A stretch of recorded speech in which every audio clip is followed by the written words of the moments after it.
It's up to you. Whatever you want. Give me a second.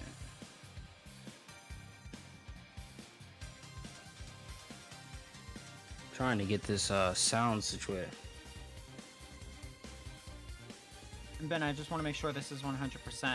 This is the last Hold the Fort that's happening on Saturdays. Sundays, my mistake. And then we're switching to Saturdays.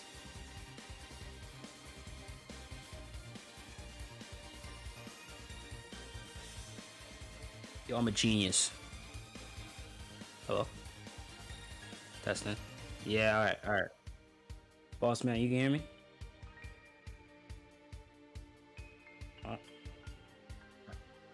Yeah, I can hear you. So I had to turn off the whole music entirely. It's all good though.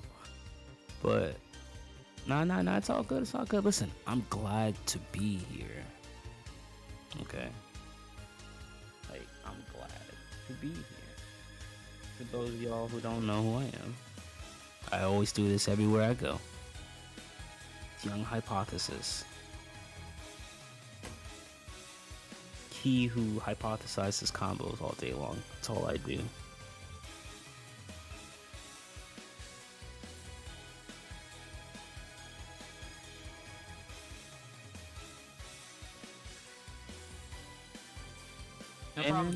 No problem.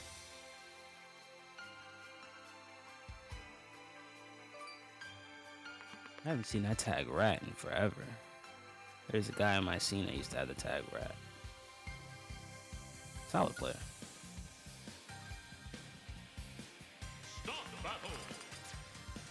Alright, so see who we're gonna have. Looks like we're live right now on Twitch. So, hello everybody. Welcome to Hold the Fort number 6 here with Contender Esports Gaming Center held in Florida.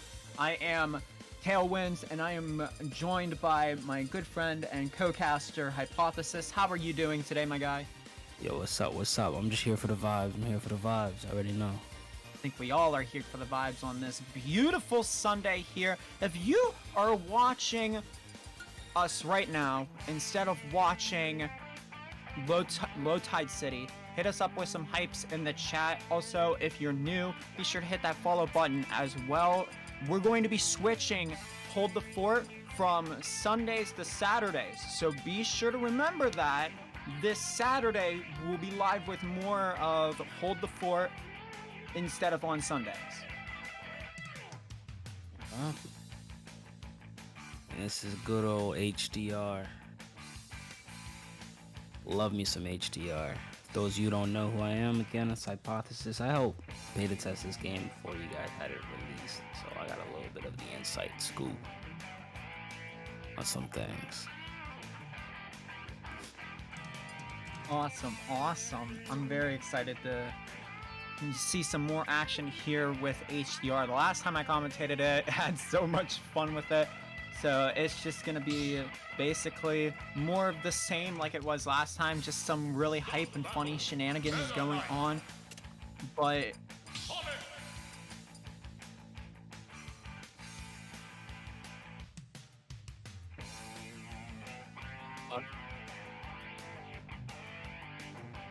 Sobek versus Coordination. Okay, so these two I haven't really heard. Okay. Yeah, so these two I haven't really heard much about at all. So it's going to be interesting to see which characters they play, how they play them, and all that good stuff. Definitely. See, I'm excited to see who we gonna see throughout this tournament, because listen, I've seen a lot of different characters online, but I haven't seen HDR in its flesh offline yet. So I'm excited about this actually. Well, one thing that will really silence your excitement here is they do like going for the funny picks for a decent amount of people that come here and play HDR. And there is also some that like pick interesting characters that they're trying to do their best with, of course. I feel like the biggest outlier out of everybody here would probably be Ben, honestly. Nitrono, very meme-worthy player within the scene, one of the best as well. Does some ridiculous shenanigans in this game offline as well as online. So I'm expecting to see him actually perform well, because for some reason, even though his shenanigans are shenanigans, he is successful with it. So it's going to be really interesting to see how far he goes this time around. But so Bekma and Coronation are the ones who are really wanting to see how they perform here first. And it's looking like we have in the Byleth on the Coronation side. Are we gonna have a Fire Emblem that off rip? No way. No way. No way. Don't play with my emotions. Go ahead, click Ike. Go on, do it for me. Looking at the colors. Colors you got. Yo, go for the yellow, bro. You got the yellow. Yeah, you can't play the yellow icon and not play yellow. Like, that's just no. Nah, he's gonna go with the Sigurd Ike. It's respectable. It's really good coloring. Oh wait, we checking controls? Oh no, yeah, we might just be going right into it. Hold up, wait a minute. PS2, yeah, we playing Ultimate right now. We're gonna start off where we always start off at. House of PS2. I'm curious on the name tag switch. Alright, so we got Byleth versus Ike.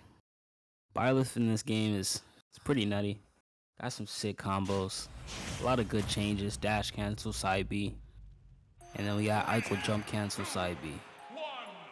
And a couple other here we go. Immediately gonna get started into this. And right now, both players trying to get a feel out, waiting for that open opportunity. We saw the back air there from Bekma, but unfortunately not gonna capitalize off of it. And so far, Coronation's doing pretty well, just getting in close for the most part. Just really taking advantage of the fact that even though HDR makes the characters a little bit faster, Ike still has some slow hitbox moves. Yeah, in this game, Ike's a bit more of an armored swordsman, if you would say. He's a lot more slower, hits harder, and oh my god, gets the vibe check with the up throw to neutral B, but it looks like they trading stocks. I'm not sure if that's exactly worth it, because Coronation was already in a good, at a good advantage state there, and then just to reset it.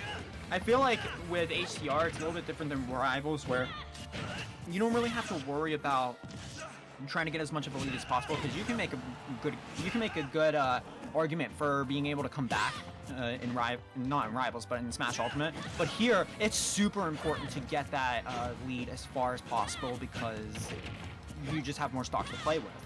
Absolutely. And again, you know, like I said, it's looking like he's just kind of getting caught up in the momentum.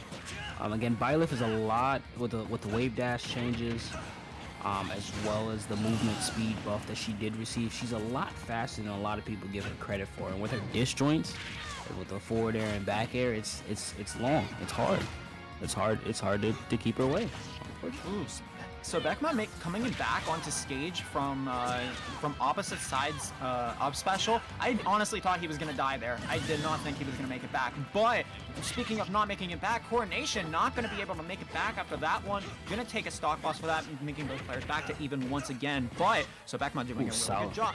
Coronation, sorry, my bad. Coronation doing a pretty good job of just keeping the lead for as long as possible here so far. I feel like Bekma at this rate just needs to do as much as possible, not to really play the combo game, but just pretty much a sort of spacing game, just trying to rack some big damage as much as possible, but not get too close. And my boy Samba, you just gotta slow it down.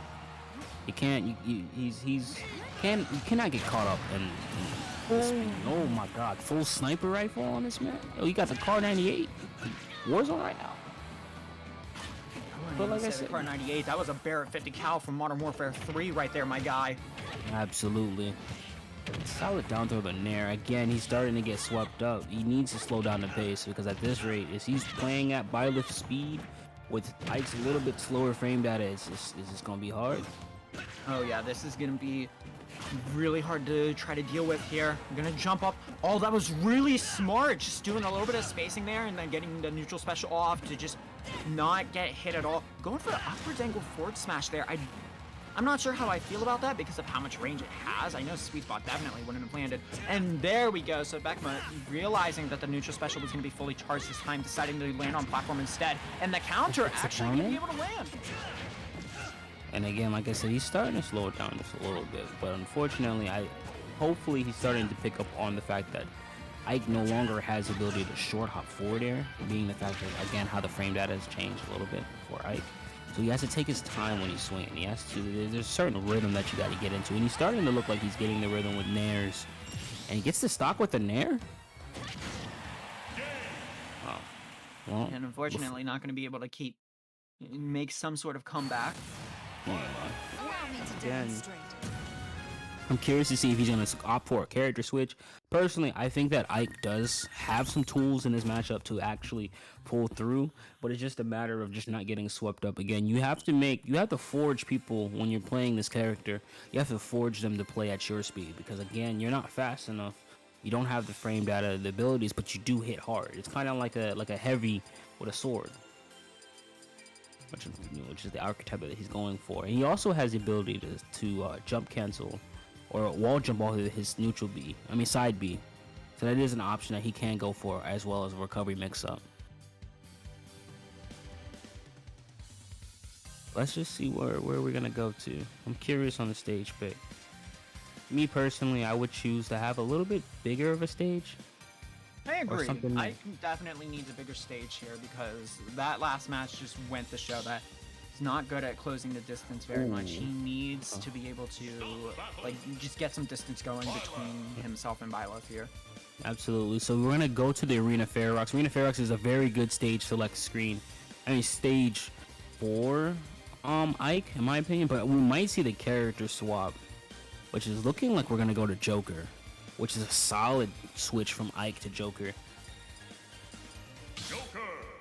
Yeah, it looks like he's gonna go with it. I definitely agree. It's a solid pick between Ike and Joker. You would rather want to be going Joker in this matchup because he's able to just get in closer, be able to really deal with Byleth's stuff a lot easier than Ike can. Although we did see how Coronation was able to really just read on how Sebekman was trying to just move in terms of like recovering from like grounded stuff, like grab into a forward throw, for example, and just like trying to read the movement that Sebekman is going. Absolutely. Now, for those of you who don't know about Joker, Joker is very interesting in this game. So you would think that having Arsene is powerful for Joker, but actually Joker as a character, he's a lot faster without Arsene, but he hits harder with Arsene. And as well with having a tether recovery in this game, tether recovery is like bread and butter. Like it's hard. And yeah, if you have a tether recovery, you're pretty much going back to stage. To be honest with you, very hard to get that. He gets the snipe. Oh, it's the snipe, yo. My man's really is out here with the sniping ability. My man, Hawkeye right now. Coordination more like Hawk Nation right now.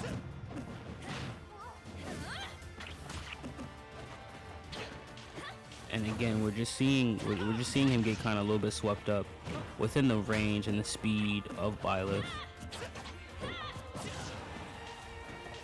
It's solid there. Goes for the forward smash. Is this gonna kill?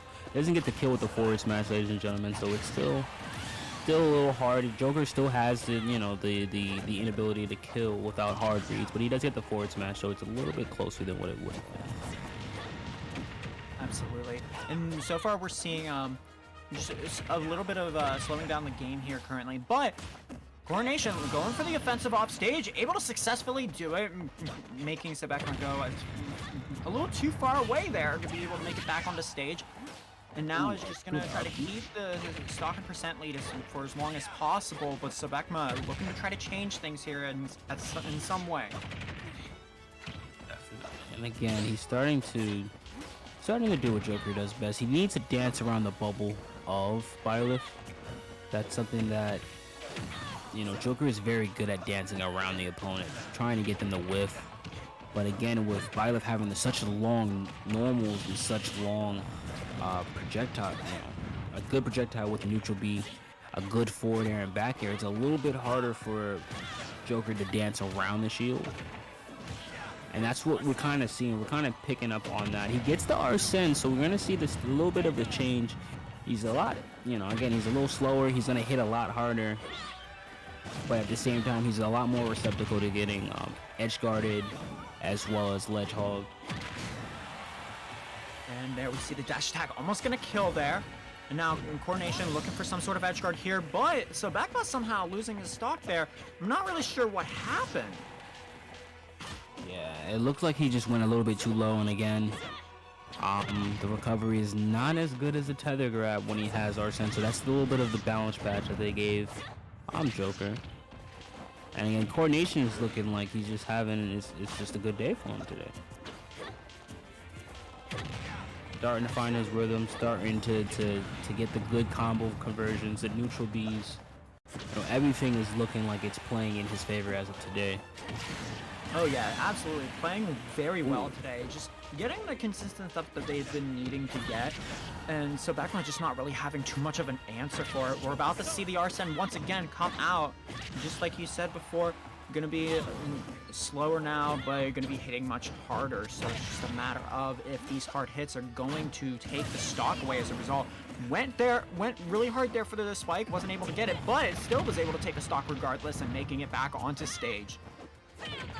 So now we're gonna see how is he going to use his Arsene at this point. To be truthfully honest with you, it's looking long for man right now. It's looking long. Goes for the forward tilt. Is forward tilt gonna seal it? It is gonna seal the stock. The DI was a tiny bit questionable on that forward tilt. It looked like he held to the left a little bit. That holding straight up, which is a little bit of a change. That, you know, again, if the Ike player or the Joker player, if he's not comfortable with the new change of DI, which is, you know, melee DI, I'm not all the way comfortable with the DI change. And again, I've been playing this a lot longer. You know, you would hold to the right, but again, that would send you at the angle of not being able to recover. So that was a solid game.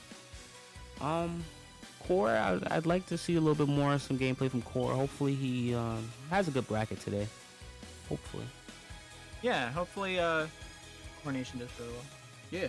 You said what?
Warning, you have been kicked by the host. Thanks.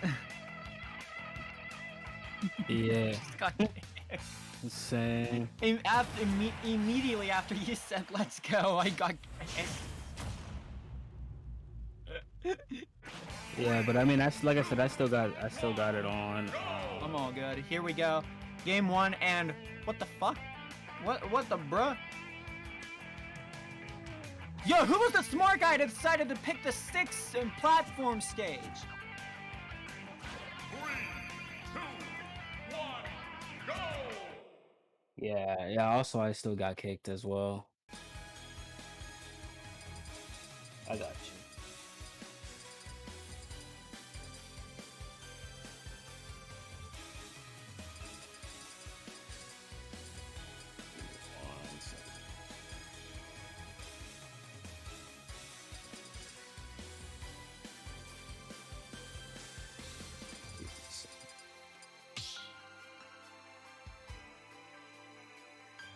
Yep, I'm almost there.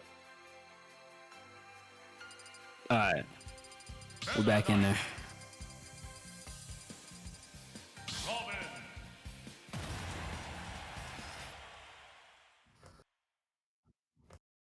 Nice.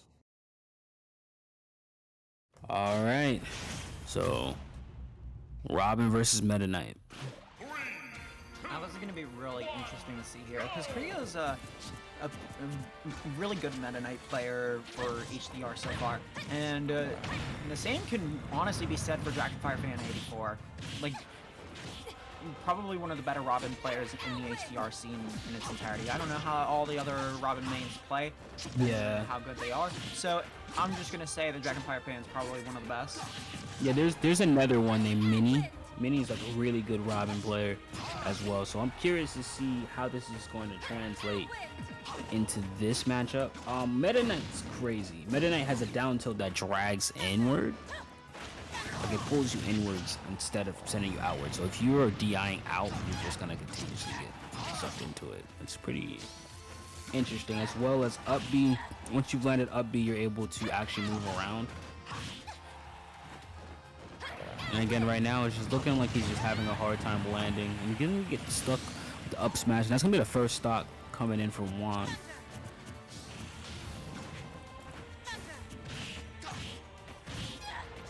And again, this is hard for Robin because Robin has to actually get the plant. Oh, good up throw to up tier. Again, like I said, it's a little bit harder for Robin in this matchup due to the fact that, again, how fast Meta Knight is, the explosive options that he has as far as dash attack. Yeah, I definitely agree with you on that. Looks like he's going to be able to make it back on the stage, but Juan has just been making the right calls pretty much almost every single time when it comes to like edge guarding and ledge get ups, sort of setups that Dragonfire has been trying to do. Just like trying to make it back on the stage fine, but Juan not really giving them much room to breathe for the most part. Yeah. And again, it's significantly, it's the longer that this lead continues to build up, the worse it's going to be for Robin. Because again, Robin has to play from a tactical standpoint, has to slow down the pace, has to catch the small body of Meta Knight as well as get the kill confirmed. And again, it's looking like he's looking for the kill confirmed, but he doesn't get it due to the fact of he does actually finally seal up the stock. But again, 133 damage, you know, it's not hard for Meta to get the kill. Down tilt, up smash, you know, whatever combo starters that he needs, they are available. You can also get hit by dash attack up B as well. And again, he's gonna get caught by the up smash out of shield. Absolutely. Here we see the arc fire setup, trying to get multiple arc fires in play, but not going to get it, unfortunately. Just trying to find some sort of way to like approach. Juan has just been doing such a fantastic job of just keeping away, not really being just a good defensive play overall, I would say. Yeah, and you saw that he dodged the grab by drifting back slightly and came in with the forward air. So again, he's well aware of the spacing that he needs to be in against the Robin right now.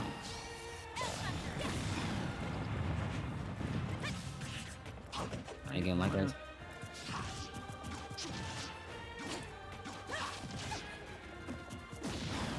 again, it's hard. You have to find your footing with Robin, and again, how fast Meta Knight is on the ground as well as the air. It's hard. He's gonna get hit by the up B, the soft spot.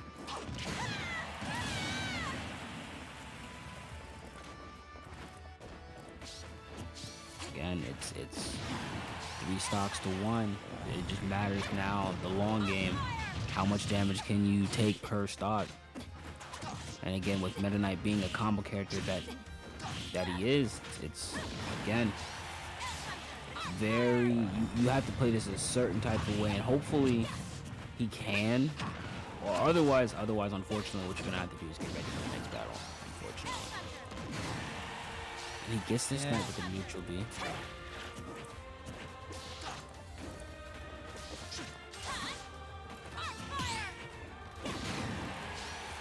Good forward air. He's gonna seal up the stock. So again, 59%, not too high a percent.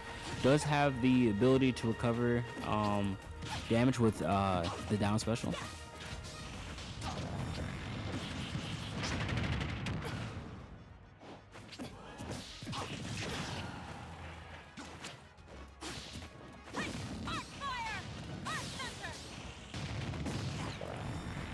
And again, they're starting to get the combos going now.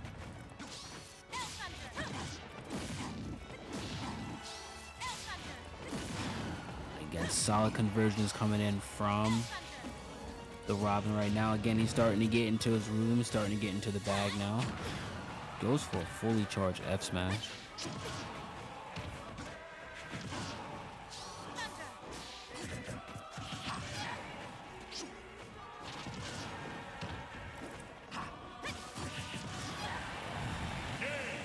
Again, good back here to throw him off stage. That's going to be game one going to Juan.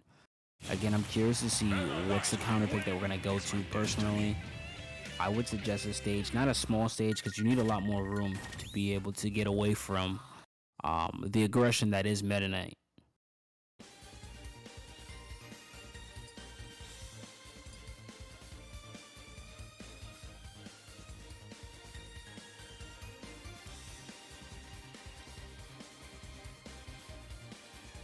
I didn't give you one moment.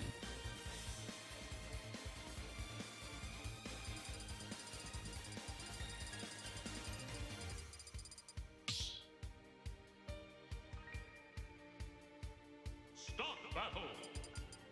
Meta Knight. Palutena.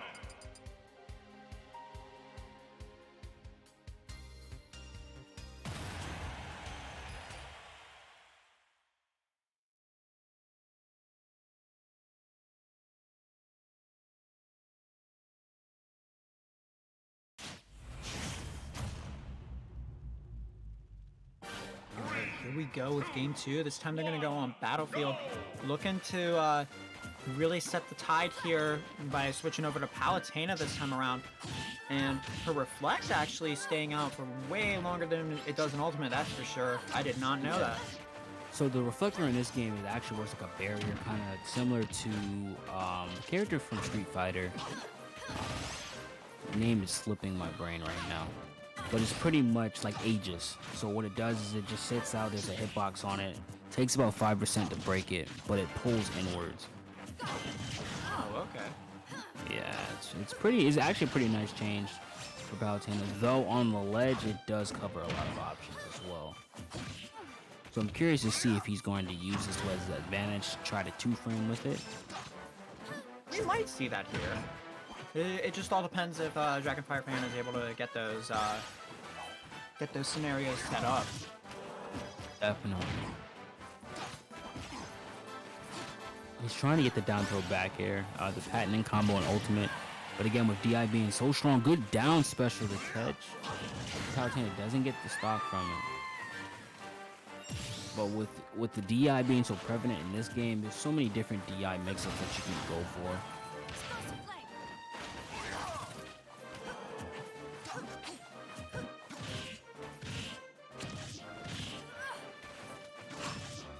And again, right now it's starting to get a little bit difficult.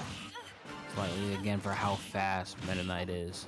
As you can see, going all the way from coast to coast with the forward air. Tries to get the up B, misses the up B, and again he trades stocks with him, so it's in his favor. Fresh stock, fresh 3 stock, a whole stock lead above the Palutena. Yeah, the only issue I feel like with that though is might be just like the loss of momentum. Yeah, that's true, because it does feel like once you traded stocks like that, it does reset neutral.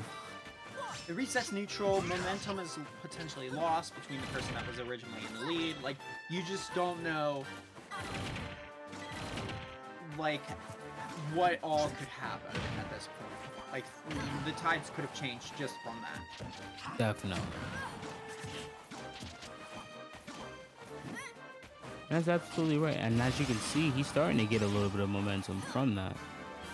Before it was getting a little bit hard for him, but as you can see now, he's starting to again. Got the reflector out, Tries to go for the forward smash and doesn't get the forward smash from the Aegis Reflect combination.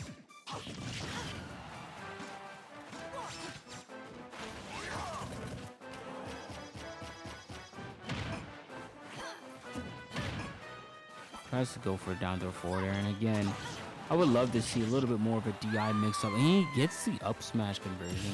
I would love to see a little bit of a DI mix-up because again, he's looking like he's prepared for that down throw. And again, he reflects the he down specials the Aegis reflector, causing him to lose that stock. And again, pretty much a stock trade at the least. Let's see if we can get some momentum coming in.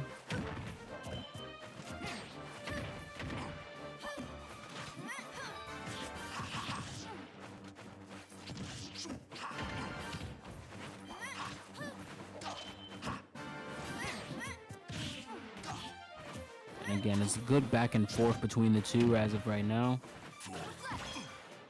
Goes for the Aegis Reflex, get hit by Incentive behind him, goes with a forward smash afterward. Yeah, And again, that's really interesting. like I said, but there is also a little bit of cooldown on the down special as well. So you don't just get to spam that for free. You do have to work a little bit. I believe it's a time window of like 30 seconds or so, or 15. If you pay attention to the model of Palutena, she'll glow when it's available again. Right.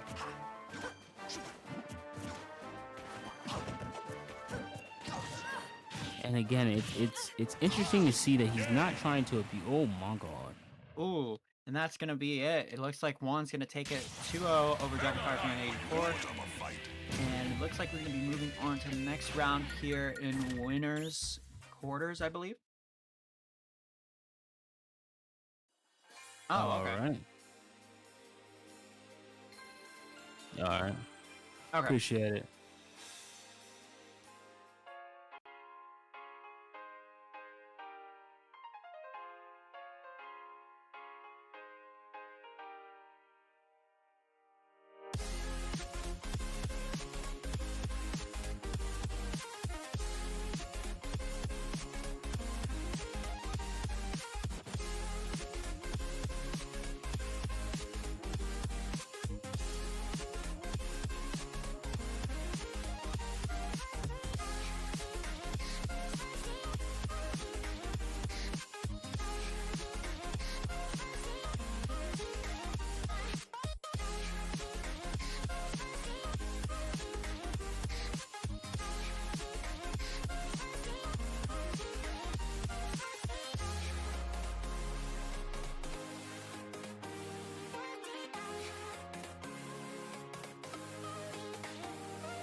All right, ladies and gentlemen, we got Bassett versus Charbonzard. Start battle.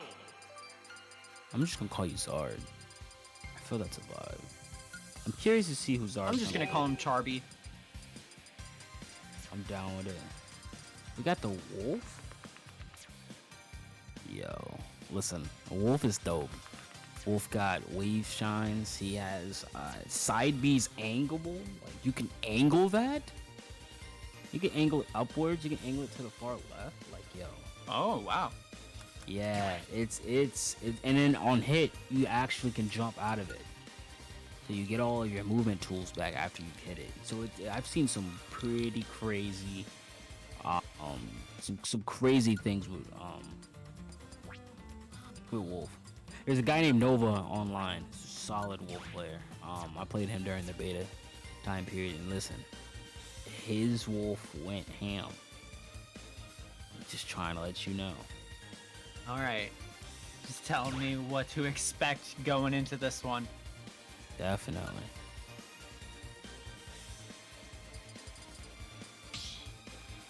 So we're gonna go to the patent and ultimate, Start battle. the patent ultimate starter. Best stage alive. So it looks like they're going to start with the Wolf here and the Ken. So not going to go with Let's the Piranha go. Plant. We got the Ken, baby. I love me some commentating Ken. Ken is crazy. Ken has what we call the Magic Series. He has the FGC touch, the light punch, heavy punch combination from Marvel. He's Marvel, baby. Air dash as an air dodge, as well as being able to again chain his light iterations with the heavies, specials into jump. It's pretty crazy. He also has meter. All the Well, FGC characters have meter. So far, we aren't really seeing too much of those unique stuff just yet. And it looks like Charby's going to make it back on a stage using that extended reach with that up special that has with HDR. And pretty much for the most part, Charby has just been going for the usual stuff that Wolf does in Ultimate, which there's nothing wrong with that at all. I'm not saying there is. Because so far it's been doing really well, and that's going to take the first stock there. That was a very good blaster shot coming in from Charby. Now Bassett looking to get this stock off as quickly as possible. We're probably going to be seeing something into Shoryuken, and as I say, it happens right there.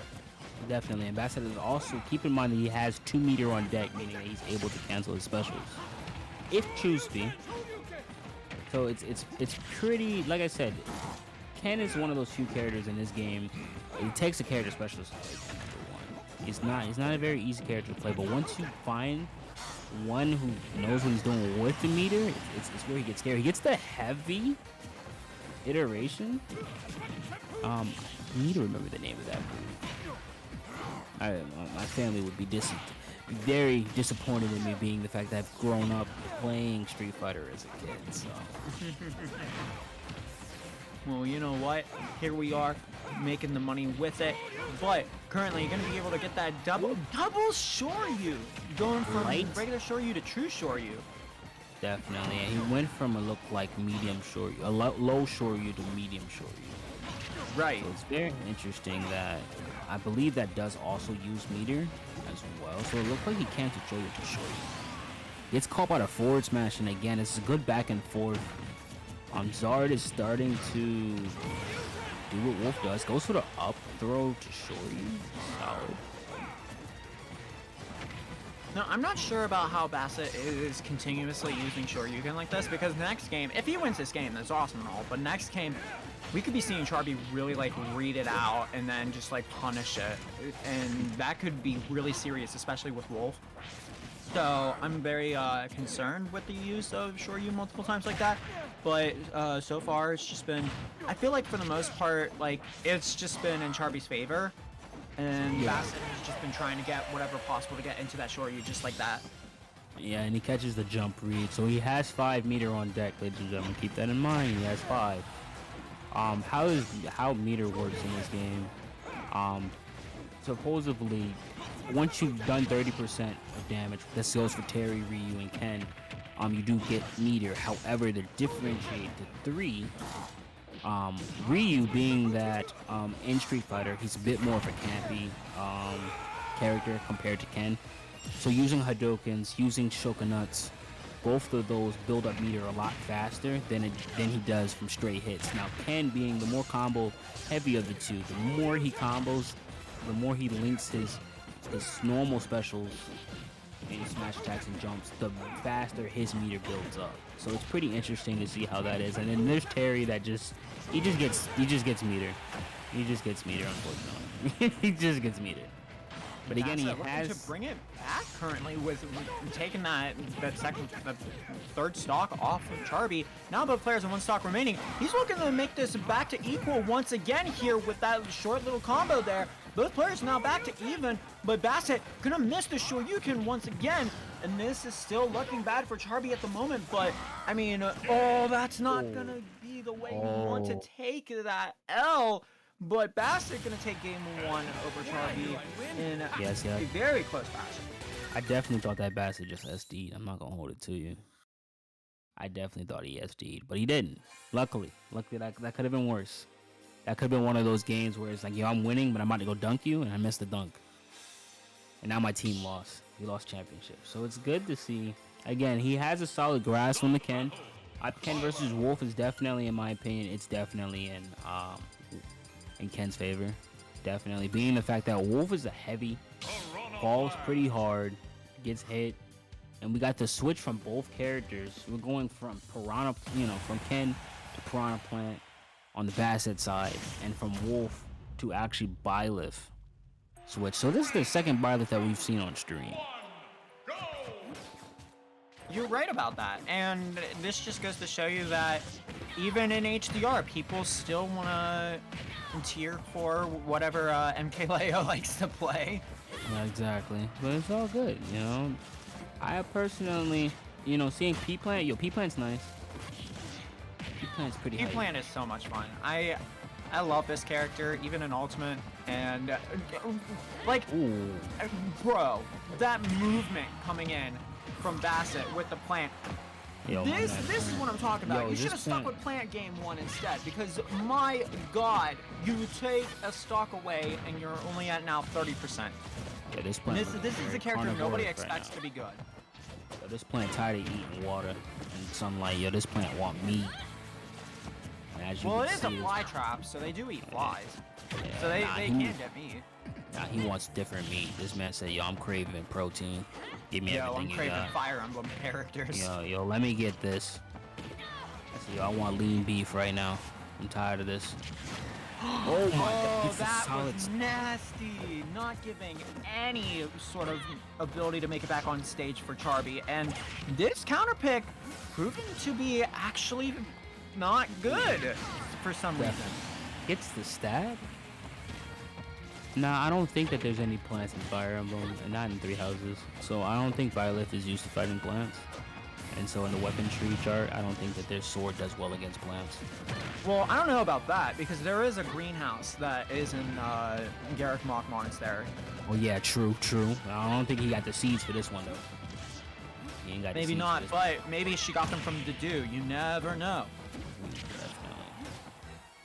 And again, right now, it's looking... Oh, tries to cancel it early on. Stock gets dropped, and again, bringing it back. Yeah, maybe he's starting to learn how to fight the plant. Tries to go for the up B, side B, does not get it, and again, he's getting juggled by P-Plant. And P-Plant is just, I spit on you. Really good. Hit him with the I spit on you real quick.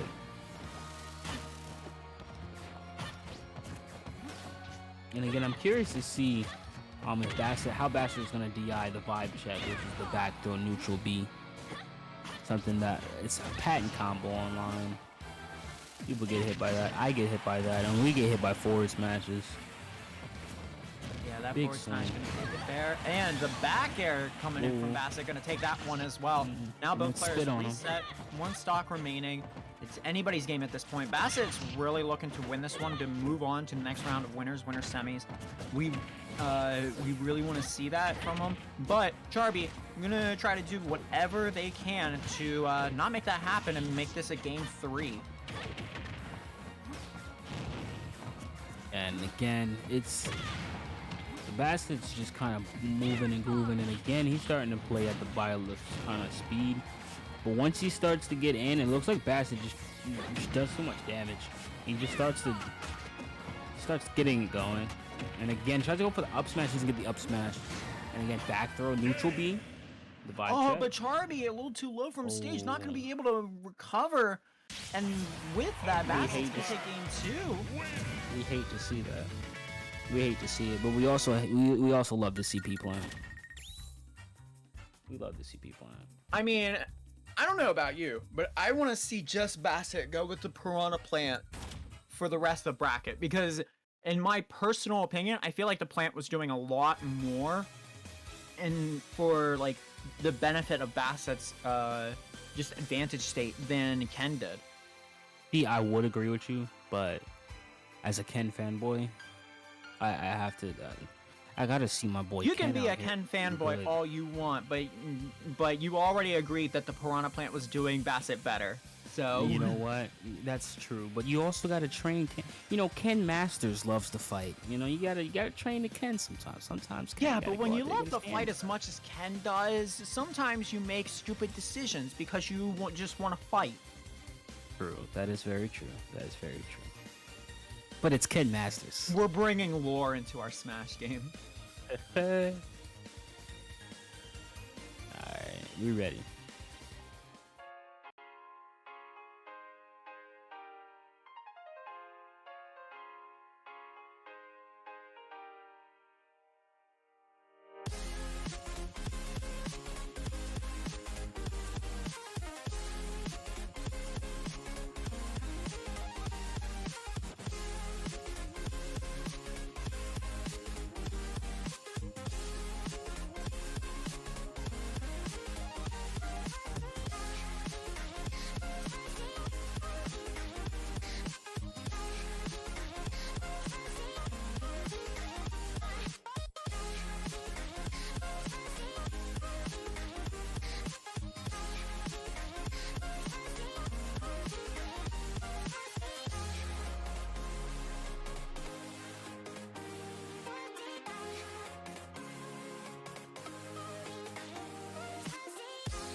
Here we go.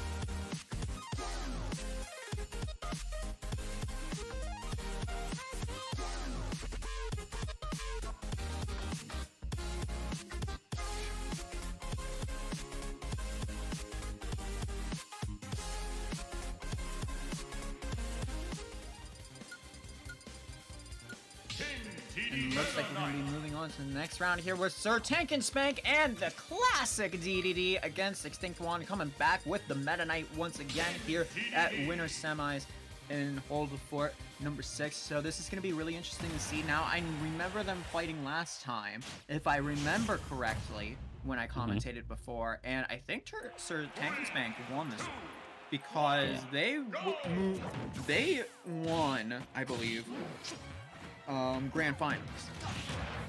Yeah, The from last one time of I them. was here in Compton. So this will be really interesting to see if one will be able to get the run back here potentially or not.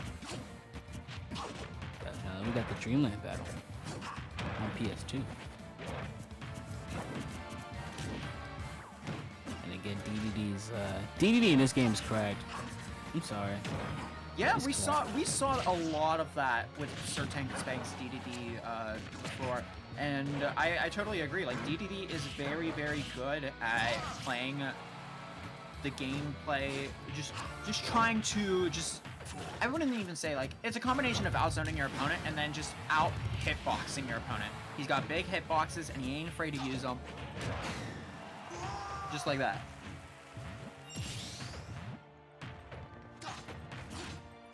And even now, just thinking about it, just like 110% is honestly like such good percentage right now for DDD. Like you wouldn't think it would be normally because he's at high percent. He could die relatively soon, but he's got rage. He doesn't have it anymore, but he would have rage. And when you're dealing big percents like DDD is, like that was like a 3 to 4 hit move that dealt like 63% altogether. That's nuts, you know.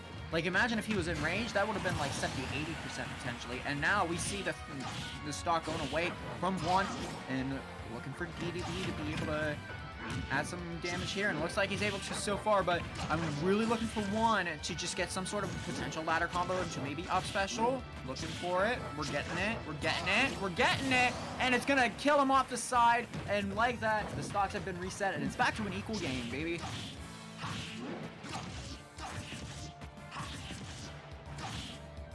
All right, getting the back airs into the fair. Looking for some sort of combo off stage potentially here from Juan. And ooh, Tank not gonna be able to make it back on the stage somehow. Very interesting stuff going on there. We're looking for the stock reset here coming in from Sir Tank and Spank. Gonna shield the side special, and the up smash is gonna put him in a really bad position currently. Got the up throw and the up air. That should not take it just yet. Good DI coming in from Juan. And once again, the aerial combo game coming in from Juan. We're looking for the up special now. We see it, but only the first hit's going to come out. And at 45%, that definitely would not have killed at this point. We got the double fair. Juan's doing a fantastic job just playing the aerial combo game, which you really need to do. But unfortunately, you're going to lose the stock for trying to recover on the stage using down special instead. Not going to be the way you want to go out there. However, you're still in a pretty good spot. You still have that last stock remaining and at 0%, so you don't have anything necessarily to worry about, but you do got to be careful because DDD can rack up that percent really quickly, and that's a very dangerous situation to be in. And we're seeing it potentially begin here, but he's going to miss. He's going to miss input with that grab there, being outranged, unfortunately. But we got the triple up air, and now we're seeing the percent rise up. Just like I said it before on Juan, he's going to need to figure out some sort of way to get back close in range here, but just not being able to find any open opportunity to do it right now. We see the DDD going for the back air. He's going for the up smash, but Juan knew that was coming and immediately gets the air dodge in. Oh, trying to go for the dash attack. We see the up smash coming in. Once again, being thrown up on the top of the stage like that is definitely something that Juan's looking for, but we see the up air. Oh, you're going to be able to DI out of up air, not going to be able to land. This is a very tough spot to be in between both players. We see the Gordo land, 133% on the Meta Knight currently. Juan looking for it. He gets the up special, and that's going to take the game. Game one going to Juan in a very, very close fashion there. We saw it there, how really the most important thing is just getting in close to DDD. The moment you get in close to DDD, there's not too much he's able to do, unfortunately. And we saw it there. Tank and Spank just didn't really have too many answers to go to necessarily just get out of the situation. He could try to DI as much as possible, but Juan has been doing a really good job at following up on the DI, being able to just get in and just deal as much percent as possible.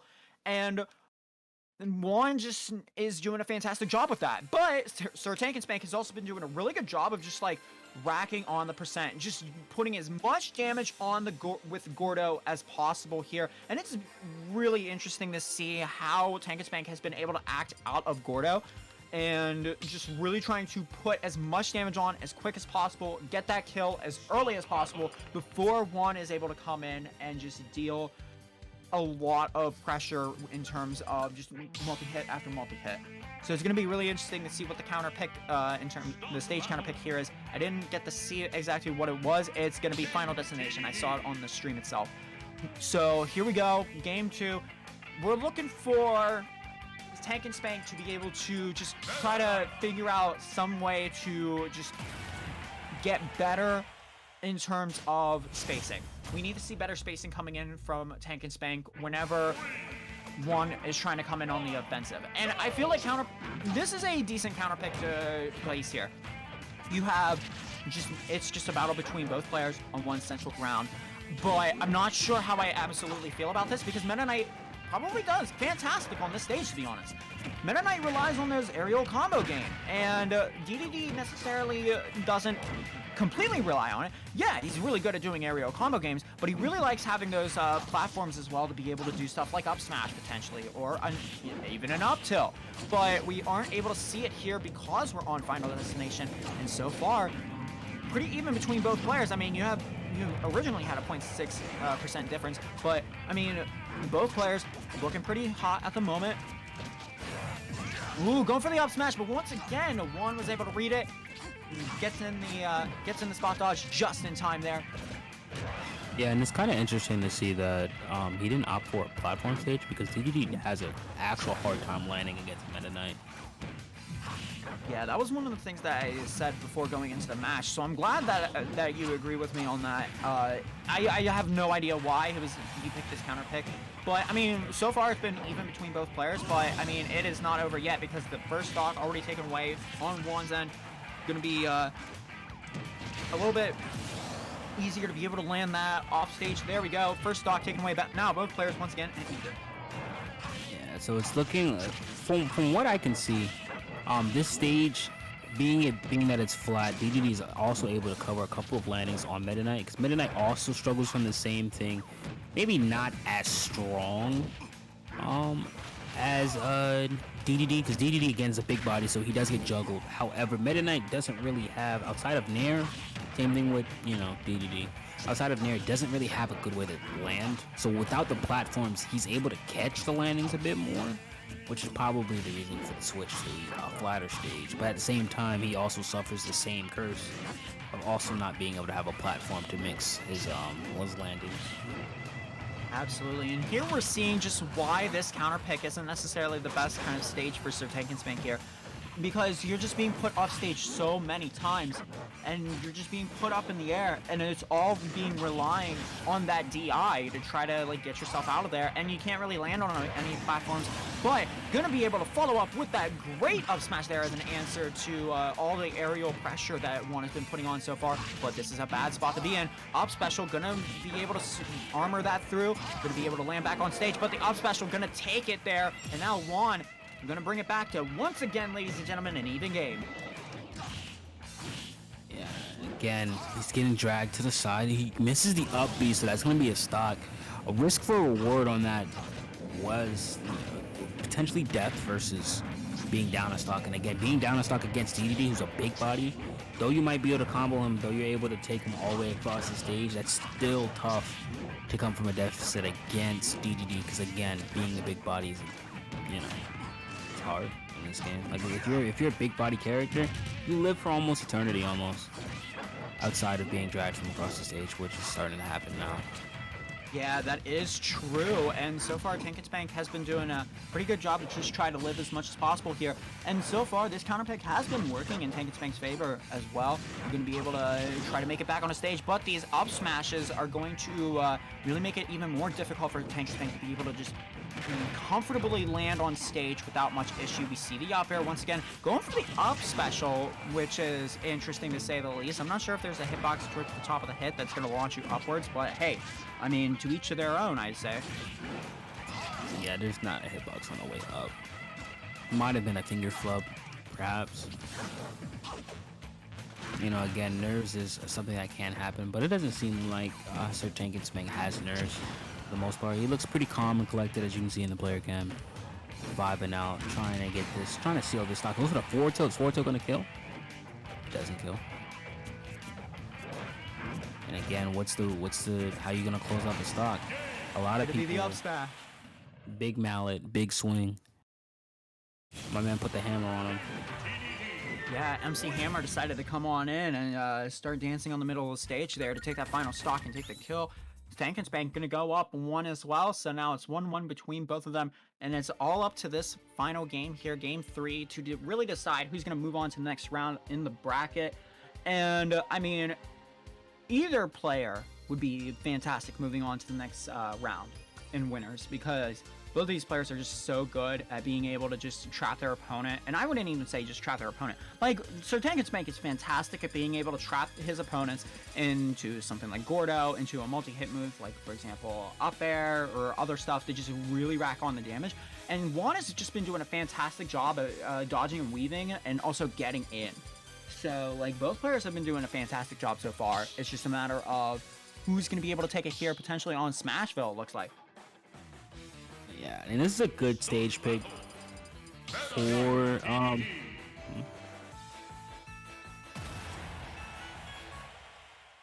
Okay, so the game is still on, ladies and gentlemen. This ain't the last game. I'm a liar. Yeah. Feel free to call me a liar in chat. I don't give a damn. Anyways, here we go.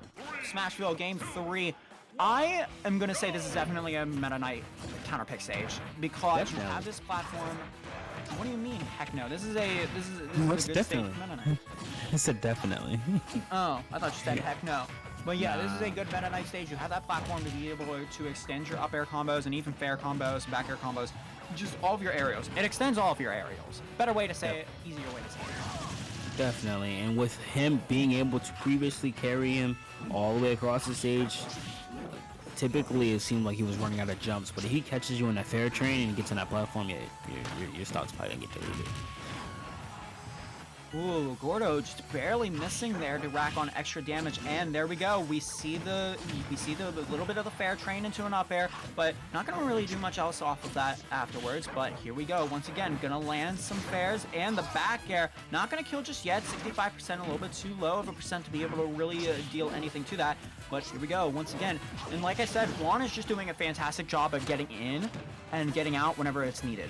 And that's very important into this matchup because DDD just doesn't know how to exactly deal with it too much other than trying to get a grab if you're within grab range.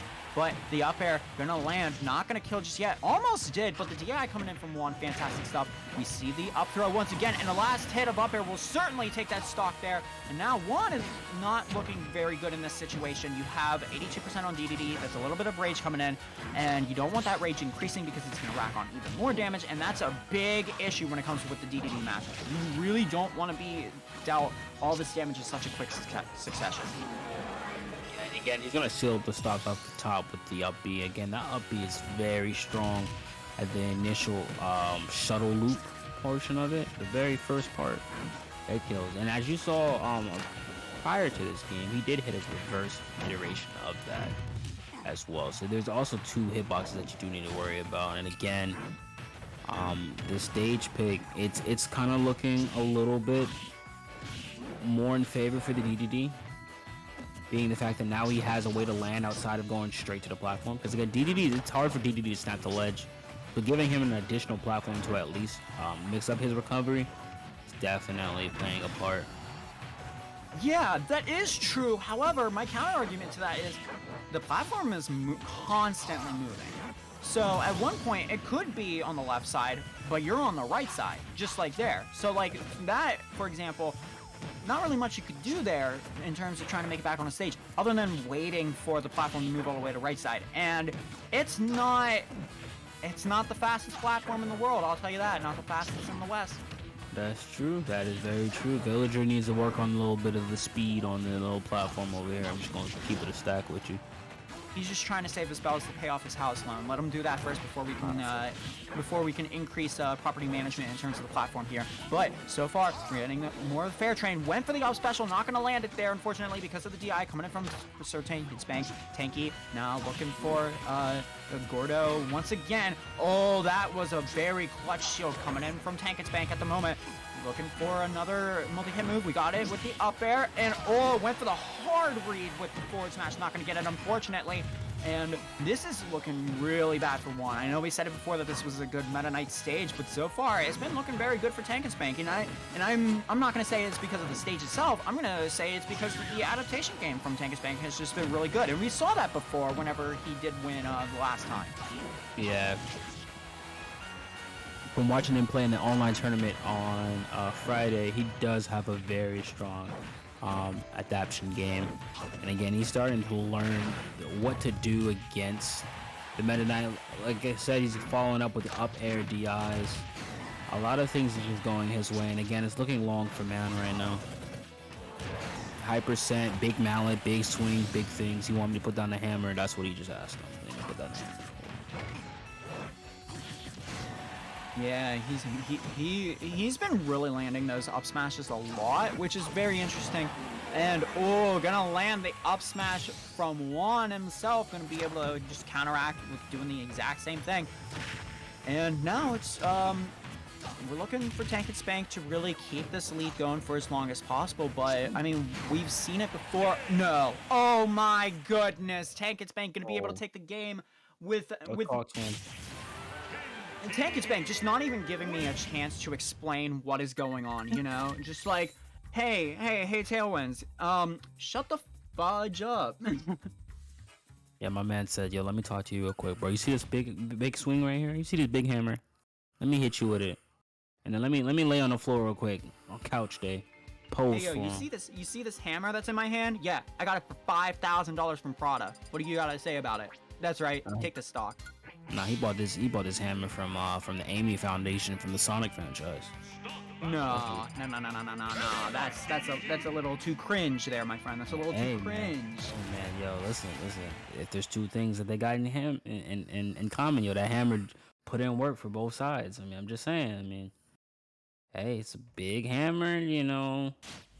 Amy out here chasing Sonic, you know, you never know. She might have sold a Penguin a big hammer. You never know. It could have been a thing.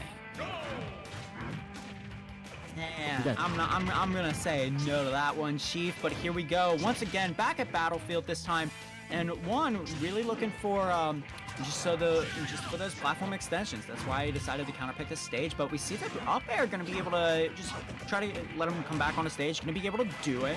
And now rolls a reverse stage control and the double Gordo hit once again.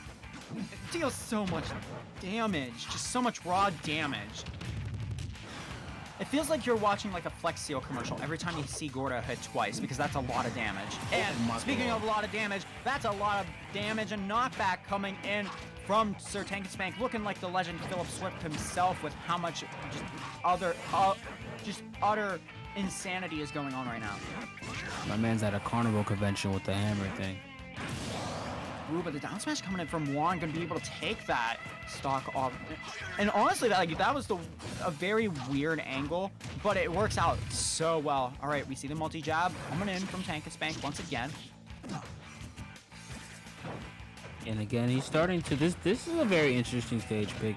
Like I said, they both have problems landing on the platform or landing in general, so these platforms allow them to mix up their angles and where they're gonna land and where as well as the combo trees as well for both of the two. Again, up throw, up air can be linked now. You can land on the platform, get a drag down. And for Meta Knight, he can just up air you, reset all of his jumps, and continue to do so. So again, this is a very counter pick. This is a good counter pick stage for Meta Knight, but as well as DDD. And again, this stage is kind of small. It's small. Yeah. And this is a big Penguin. I agree with you on that. And one thing I want to point out here that I've been noticing in this entire set so far, Sir Tank and Spank hasn't really been trying to grab the ledge after recovering. Every time we see him use up B for the most part, he's just been trying to just land on stage with up special instead of landing on the ledge. And almost every single time he does that, Juan is immediately coming up with that up smash to be able to counteract it.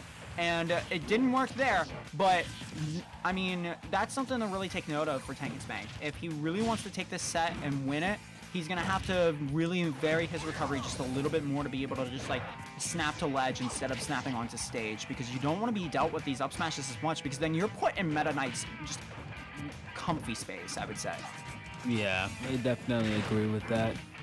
And again, right now, it's just looking like he's starting to run away with it. Good back airs. He's blocks him in the corner, gets the F smash. Big mallet. Again, he's at a carnival convention. He's having a good time. He's trying to get an extra prize to bring home. They said how strong you can hit. He said, "Y'all about to hit the thing at the top." Yeah, Tank and Spank is doing a really fantastic job at just staying alive for as long as possible. We see the 3 stocks, we see the percent, but I mean, even with 2 stocks, still doing a really good job here.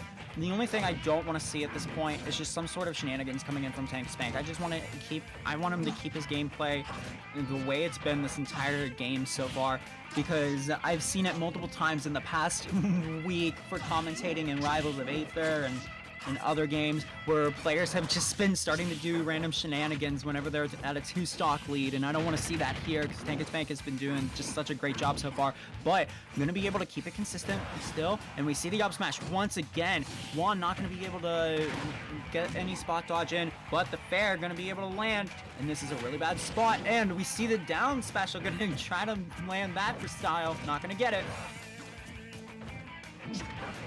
Big mallet. No, he's gonna miss the big mallet this time. So again, it's starting to, with DDD being again such a big body, a character that, you know, typically and historically doesn't die at low percents and has a kill confirmed now is hard. It's hard to field the stock on DDD as well as avoid getting grabbed and then getting up thrown, because again, he doesn't just have up throw, he has down throw, he has back throw that kills. So there's so many different DI mix-ups that he can go for, and luckily, he punched in the correct ticket with the up throw up air and gets the stock as well as the set as well.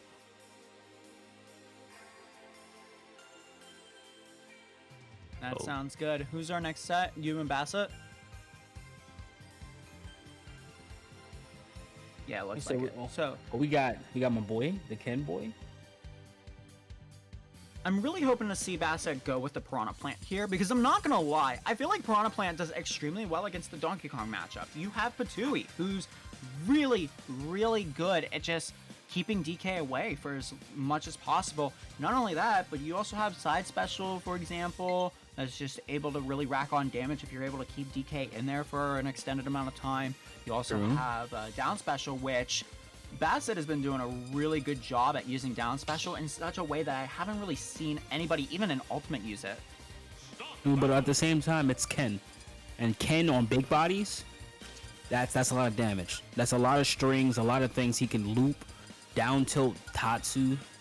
There's a lot of things that Ken also benefit. So it's going to be a toss-up. It's one of those, if the P-Plant doesn't work, then Ken is a valuable option. But if the if the P-Plant does work, I can still see him continue to use it. And we're about to have... He's going to go with King K. Rool? Are you going to go with King K. Rool, or are you going to go with the Biggie Cheese? No, he's just going to stick with King K. Rool. I'm now sad, unfortunately. Here we go, game one. And Bassett going with the P-Plant. You heard me, my guy, and I thank you for it. But here we go. Pokemon Stadium 2 going to be the starting stage. And against King K. Rool, once again, this is very good. We're seeing it here so far. Really good extensions coming out from Bassett so far with the Piranha Plant. Really loving it, honestly. And Ben, no slouch for being able to just come in and just do some wacky stuff as well. So he's going to be able to just come right on in and get some stuff going. And the double fair going to land, but not going to kill just yet. But if he were to land something similar like that again, definitely will kill. We see the down air into the up smash. Not going to kill just yet, but the up air certainly will, especially from that high away. And Ben looking really good at this state. His movement has been so crisp so far. Yeah, the Ben sweep is still in motion from last Friday, it looks like. So I have seen the King K, and the King K is clean. Typically known as the Noob Slayer, but the King K is the vibe check. You don't know what you're doing yet. If you're confused, the King K is gonna teach you. He gonna teach you the ropes. He gonna punch you. He gonna grab you. He gonna hit you with his fist. He gonna stomp on you. Throw the crown at you. Let him know he's a king. There's a lot of things that the King K Rool benefits from, especially with the change. It's the dunk. Put the feet on. Oh my goodness, Ben is doing a really fantastic job here at just really not giving Bassett any room to breathe whatsoever. Once again, going to try to go for a spike, but we saw the air dodge from Bassett there, and it's going to leave him in a really bad position. And I don't really know how you could even do any sort of comeback from this, but so far doing a really fantastic job. Gonna go for a down special to just try to just snuff out any possible just high up recoveries, but Ben's just gonna play it reliably like he knows he wants. We're gonna see the up special, gonna put him in a position that he could have landed a back air, but up smash, not going to land at the sweet spot, but gonna get a back air instead to take that stock away. And now both players completely opposite stock count from 1 to 4 and now 1 to 3. And I'm really looking forward to see a potential comeback maybe from Bassett here. It's just a matter of, is he able to keep advantage state for as long as possible, get extensions on combos? If he's able to do it so far, landing that nice 50%, 60% at the moment. Now we're just looking to see to keep neutral in his favor. And again, he's starting to hit the armor, and he's starting to get in his groove. Tries to go for the, I believe that's what, side B? Or is that down B? That's down special. The down special. Down special. Side special is the poison fog. Okay. See, I'm not too familiar with P-Plant as far as moveset wise. I do know the changes that he did receive, but as far as moveset wise, tries to. He baits the air dodge. He grabs a ledge. Are we melee out here? Melee boys? Ben, now you gonna do it to him like that, and then you gonna look at him like that? Oh yeah, I did that. Game 1 gonna go to Ben in a really good fashion, but we saw a really good comeback there from Bassett so far. Really good, honestly. Like, just keep doing what you were doing for those few stocks there that you were trying to come back when you were at that 1 stock deficit. just keep it a little more consistent, and then just Start battle. do whatever it takes to just space yourself whenever you're in a disadvantage. Just try to space yourself. Hero, Piranha Plant. And then we're Ben gonna run. not comfortable with the K rule for the next match. It's gonna decide to swap over to Hero.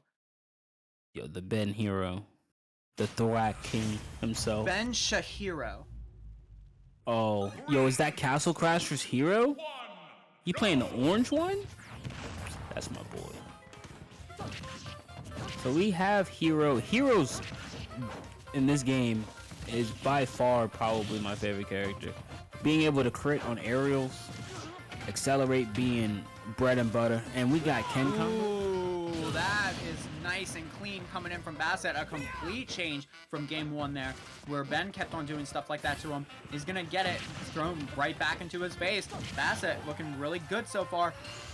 But interesting factoid, of course, I'm sure everybody knows that at this point, but Piranha Plant is a little bit of a heavyweight. So he's going to be able to live for just a little bit longer than you would think he would. And so far we're seeing it at 85%. Oh, was going for the read there for the down aerial to get another stock off as soon as possible, but not going to be able to get it just there yet. You see the kaboom, not going to kill.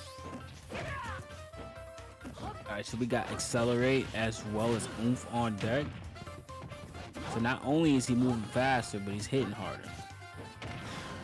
So again, and he's going for the up. Going for the up air string. He's getting hit by the up smash, that's gonna chill up the stock. Yo, the stage is very small. Blast zones are very close, so it is pretty easy to get this kill within here. Yeah, this is a good counterpick stage for Hero in particular because you don't have as much room to really like set up stuff like your Poison Pod, for example, getting Patui in play, and that is a little bit of a bad thing for Piranha Plant. However, he's been doing a really good job so far at just not only staying alive for as long as possible, but just keeping advantage for as long as possible. But so far, Ben pulling out the Rivals of Aether strat, just not going to go out and do any edge guarding for the most part. He's just going to stay on stage and just throw out any projectiles or whatever he needs to just guard the ledge without having to really put too much investment into it, which is the smart thing to do here. Good down tilt forward air, and again he's gonna even up the stock. Gets the heal 5%. Tries to go for the double dunk. My man Bassett is trying to dunk this man. Down throw forward air. And again, it's curious to see that a lot of heroes don't go for up throw. Up throw is actually a combo starter as well. You do get a good bit. You get a good mileage from that. You get a back air. You get a couple of other nuances. But again, he's moving phenomenally with the accelerate. Probably one of the best heroes I've seen use accelerate. Tried to go for forward air up smash. Ooh, the thwack is not gonna land. That's really devastating for Ben at the moment, but he gets a heal off and gonna be able to put on a magic bounce. Looking for some sort of kill here from Bassett, just trying to get anything going to put him off stage and then get the kill. Gonna try to get the back air, gonna be able to land one, and oh, went for the down special. I love the use of down special off stage like that. It just puts you in a situation that is favorable for the plant, whereas so far just doing really good work with it. And again, it's just looking, it's actually kind of back and forth, being the fact that either one of the contenders is not able to get a sizable lead. And again, they're on final stock, even percents for the most part. Both have very strong combo games. And again, it's looking like Ben L is starting to get swept up by the Piranha Plant, the P-Plant special.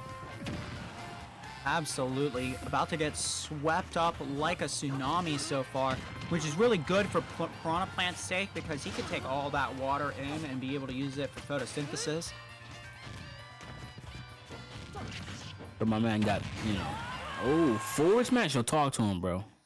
Oh, we got Ben this. immediately gonna quit the game like the rage quitter he is, and no, we love. Ben, are you gonna do Like, this? alright, GG, you won that game. Gonna Yeah. make Bassett 1-1 now. So okay. You think you're nice with it? That's what Ben L was thinking. So you think you're nice with it? I'm pretty sure we're gonna see a character switch from the from off the hero. We're gonna go to Golden Plains. I fully agree. I think we're gonna swap off the hero. Just wasn't putting in the work needed. Wasn't able to get really any crits at all, I think. So Yeah.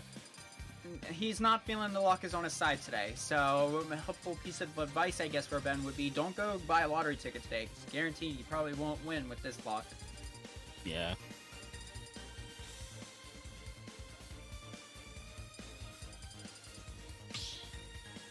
And we're going to Kind of pick over SV. Start to Smashville. the battle.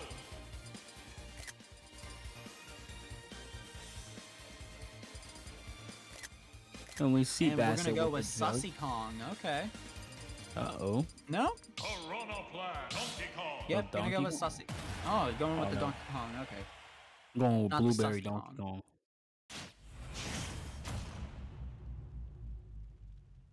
3, 2, 1, go. Wait, Alright, is this here the we go. NL Donkey Kong? Yeah. My man got a custom Donkey Kong. Oh my god, I tried to dunk him already, bro. My man Donkey Kong don't like plants. So again, this matchup is a bit more, I would say it's in Donkey Kong's favor. Donkey Kong has some crazy Congo throw setups. Each of the Congo throws actually, benefit user, as well as the barrel play that he has is so. Like I said, Donkey Kong has a lot of things that he was lacking in the previous iterations of the game, and he's a lot better. Ooh, trade. Ooh, with the plant gonna throw out the dare, gonna take that stock immediately, and then immediately gets this good spacing in there. Not gonna be able to be susceptible to that spike from Ben. And now, I mean, you said the Donkey Kong was gonna do better against the Piranha Plant, but I am not seeing that at the moment. But we get the up air, gonna barely live after that one. And the Congo punch gonna take that for sure. My man hitting him with the fist. Fist of glory right now. And again, they're gonna juggle around with the barrel. It's so interesting to see Donkey Kong players use their newfound projectile. Oh my god, yo, punch him. My man's out here now. See, like I said, he's starting to get the groove going. He tries to go for the Congo throw, the forward air, and he looks like he's just missing just based off of a smidgen. Oh, Bassett trying to go for a spike there. At this point, he's just looking for any real good kill confirm. And, oh, we see the up throw. Gonna launch out. Ooh, barely. He's just gonna miss the down special there. Again, I've been saying it. Down special usage from Bassett so far has been really, really good. It hasn't landed every time, obviously, but it's been fantastic for situational purposes. Just putting your opponent in a situation where they might not be able to react to anything afterwards, potentially, or just like good spacing that you want, You have multiple options to play with it, and it's very, very good. Oh, we see the up special gonna immediately go into the back air and take that stock there. And both players, once again, at even stock count, but gonna be able to land once again onto stage using up special. Try to rack up some damage here with poison gas.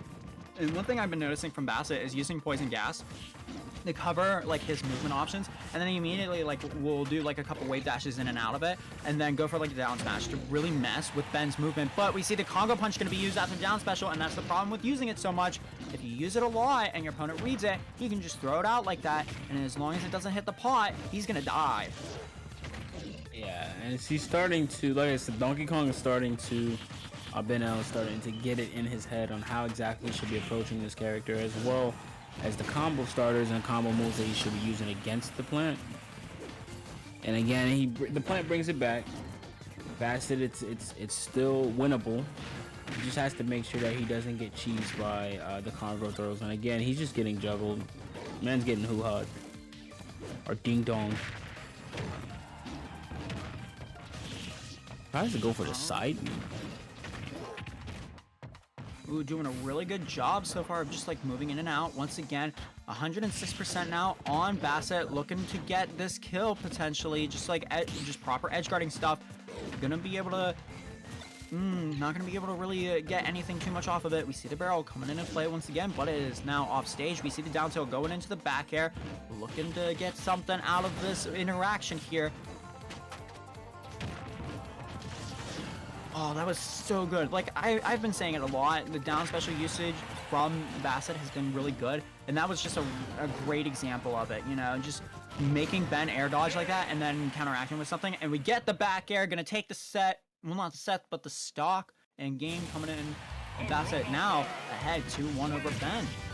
I'm curious to see, again, Ben L, from what I've noticed, plays 6 different characters.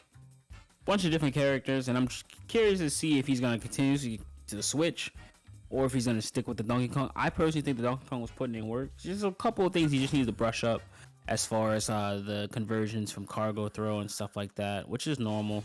Again, it is a little bit harder to read DI, but I believe that we're going to get the switch back to the King K rule, is what I'm assuming. And again, yeah, Ben's gonna swap over to King K rule. I feel like the King K rule was just doing a little bit better, especially because the K rule was able to take the first game.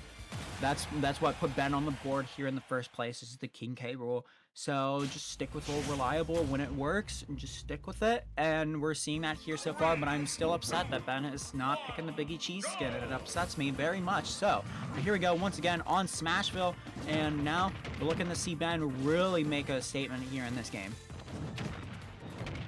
definitely. And again, the B plan seems like it has been working. Matter of fact, it doesn't seem it has been. He hasn't had a reason to switch, and he's starting to get the Nair trains on the big body of King K rule. Goes for the back air, and that's a solid percentage stock. Almost took him. Goes to the back air, and again, it's going to be hard for the Piranha Plant to come back to the stage. This has been doing just a fantastic job of just waiting things out a little bit, and not only that, just like the overall combo game that we saw earlier there, just in this game so far, doing a really good job at it. Very nice spacing coming in from Bassett once again, and we see the down tail into the back are going to be a good kill confirmed here at that late of percent, especially at 150. You're at max rage at this point. I mean, you can just throw it out without having worried about anything much. But here we go, both players once again reset back to even, 3 stocks apiece. And again, he's starting to get into a groove. The P plant, Bassett is starting to understand again where exactly his flaws were in the last time he fought the King K rule, and I believe it's just because he's warmed up now. A lot of the downsides of switching characters constantly like that is that you have to relearn, or it doesn't even relearn. You have to readjust to your newfound character unless they're the same, like the Echo Fighters, and that's maybe what's happening with Ben L. He's did play Donkey Kong, he did play Hero, now he's back to the King K rule. So again, it's just him having to relearn or to rememorize exactly what the flowchart was prior to the 2 character switches. Oh, we see the double fair coming in from Ben. Gonna take that stock there, but at 129%, you could die to a raw back air like we've been seeing so far from Bassett, but just gonna use it as just like situational placement onto Ben. We see the musket coming out, trying to get some sort of spike, get this stock out as soon as possible to try to reset the game. But guess what? Ooh. Bassett is gonna flip the switch right back onto you. You want to spike me? No, son. This ain't volleyball. I'm gonna do it to you. My man switching he forgot that they had a center on their opposite team in the basketball court. Man thought he was gonna come down there and dunk him, but got, unfortunately missed the dunk, missed the whole entire hoop, and got injured for it. So again, we have the comeback in process, but we also have the Ben L sweep.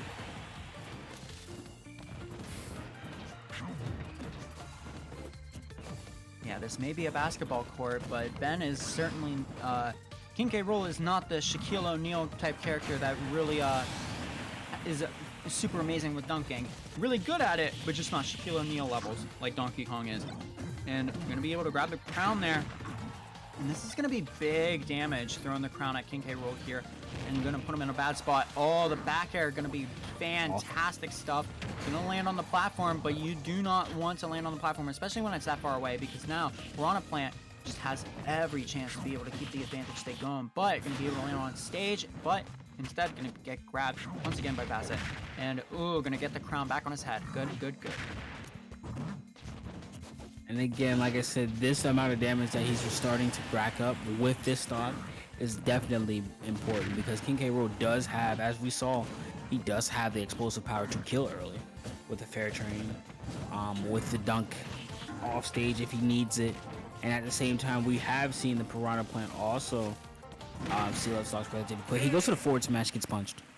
My man put the Mike Tyson boxing gloves on and hit him.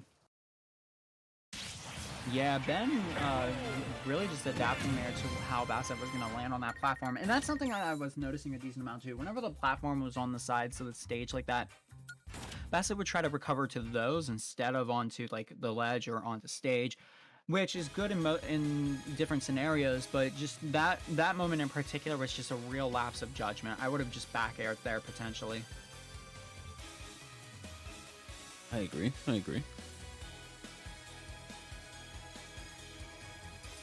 Now we're gonna see if we get, what's the stage pick?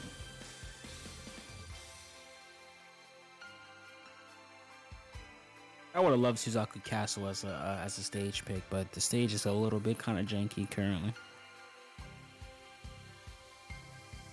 So are we gonna jet him into Suzaku Castle? Or are we gonna have Ben L gonna pull out a random Street Fighter character? Just speculations. Speculations, nothing confirmed. Yeah, I believe that Bass is gonna probably more than likely go to FD or 3D Land. Kalos? Bunch of different stages. It could be any of them. We're going to Friend's Life.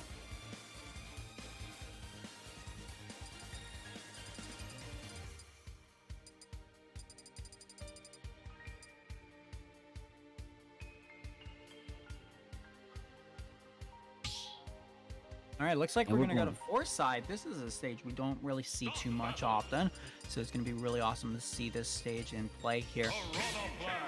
And he's gonna stick all the way through with the Piranha Plant. Now, I like Foresight. Foresight is just like Smashville. The only difference is that the platform does move upwards sometimes. And it's a walled stage as well. Absolutely. Here we go. Game 5. Whoever wins the set determines who's going to move on to winners finals. Here we go, ladies and gentlemen. We've got Ben on the left with the King K rule, and we've also got Bassett on the right with the Piranha Plant. And immediately, Bassett just pretty much playing the same game plan as he has been, starting with every game so far, just going in for the early combos starters. Oh, my man tech the dunk. The back air spike. Listen, that back air is a big meaty hitbox. And again, he tries to throw him off the backboard, doesn't get the backboard confirmed. Oh, wow. That was certainly interesting. I feel like the momentum going in from the spike, even after the tech was still ongoing. So whenever Bassett went for the up special, it put him in the opposite direction because he had that knockback to account for. Okay, and then we got double fair off stage. Kill him at 60%. Yeah, this is looking really bad for Bassett at this point. Not really having any answers so far to get this stock off as soon as possible here. We're going to see the down special once again.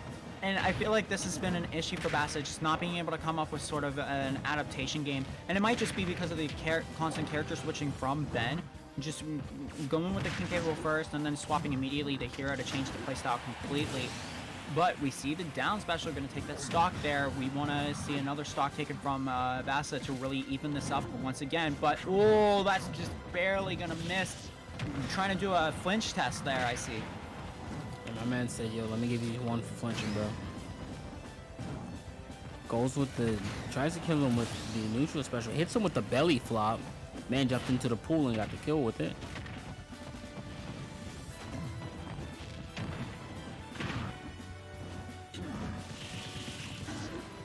Tries to go for the down air, doesn't get the down air spike. And again, right now, this lead, any damage that Ben L gets now is definitely going to add on to the frustration as well as the mental. He tries to get the spike. Oh my god. Hit him with the back part of the reverse Mario dunk. Oh yeah, and with that, Ben L is going to take it 3-2 over Bassett. Did such a great job there regardless. Like, was so close to being able to get it. And then just Ben had the momentum going for him all of Game 5 there, and not really giving any chance to Bassett whatsoever. All right.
Jack it up.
All right, ladies and gentlemen, we are back with some more here. We're going to be getting started with one more set to go.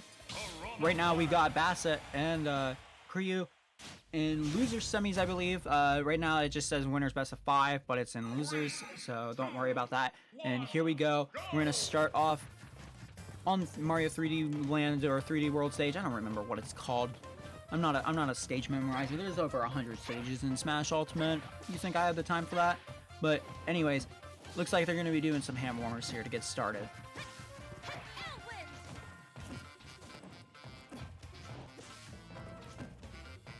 Now, one of the interesting things that I'm looking forward to seeing in this set in particular is how Bassett's going to be trying to maneuver around the projectiles that Kryu's going to try to launch with the Robin. Piranha Plant, a little bit of a heavy character, gonna be very susceptible to the Robin spells.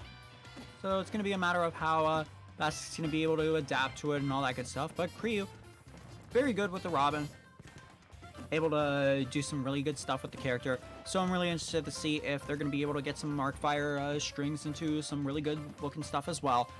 And it's just a matter of if this person's going to do one thing or the other person's going to do the other thing. It all just depends. We'll have to see how it goes here, ladies and gentlemen.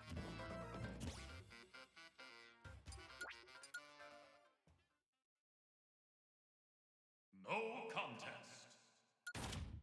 But before we get started completely with the set, if you are new and you want to watch more HDR action, we will be doing these tournaments, these weeklies, Hold the Fort series on Saturdays instead of Sundays from now on. So if you do hit that follow button, which we would really appreciate it if you did, stay tuned for Saturdays whenever they do HDR tournaments with Hold the Fort. And here we go, Bassett versus Kryu or Dragonfire Fan 84. Once again, Mushroom Plains, I think that's what it's called. Gonna get started with losers quarters here, and Kryu looking really good with these down throw combos. Gonna get a nice 43% to start, going with the L win to try to keep Bassett from coming back on the stage here.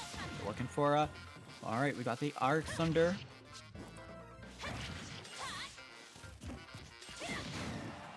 All right, we see the down smash. Gonna take the stock away very easily. 11 Sword doing some real damage there on Bassett currently. And Bassett's just looking for any sort of like combo starter, and it looks like he might have found it with the down air. Is he gonna continue it though? No, he's just gonna provide and just do a little bit of spacing maneuvers, just trying to find some sort of way to approach here. And Kryu's doing a really great job of just not giving Bassett any chance to like come in close. And that's something important to Robin. Robin isn't in HDR in particular, Robin's a really good character, but Bassett so far not really doing any good work with the Piranha Plant compared to the last 2 sets that we saw him want to play.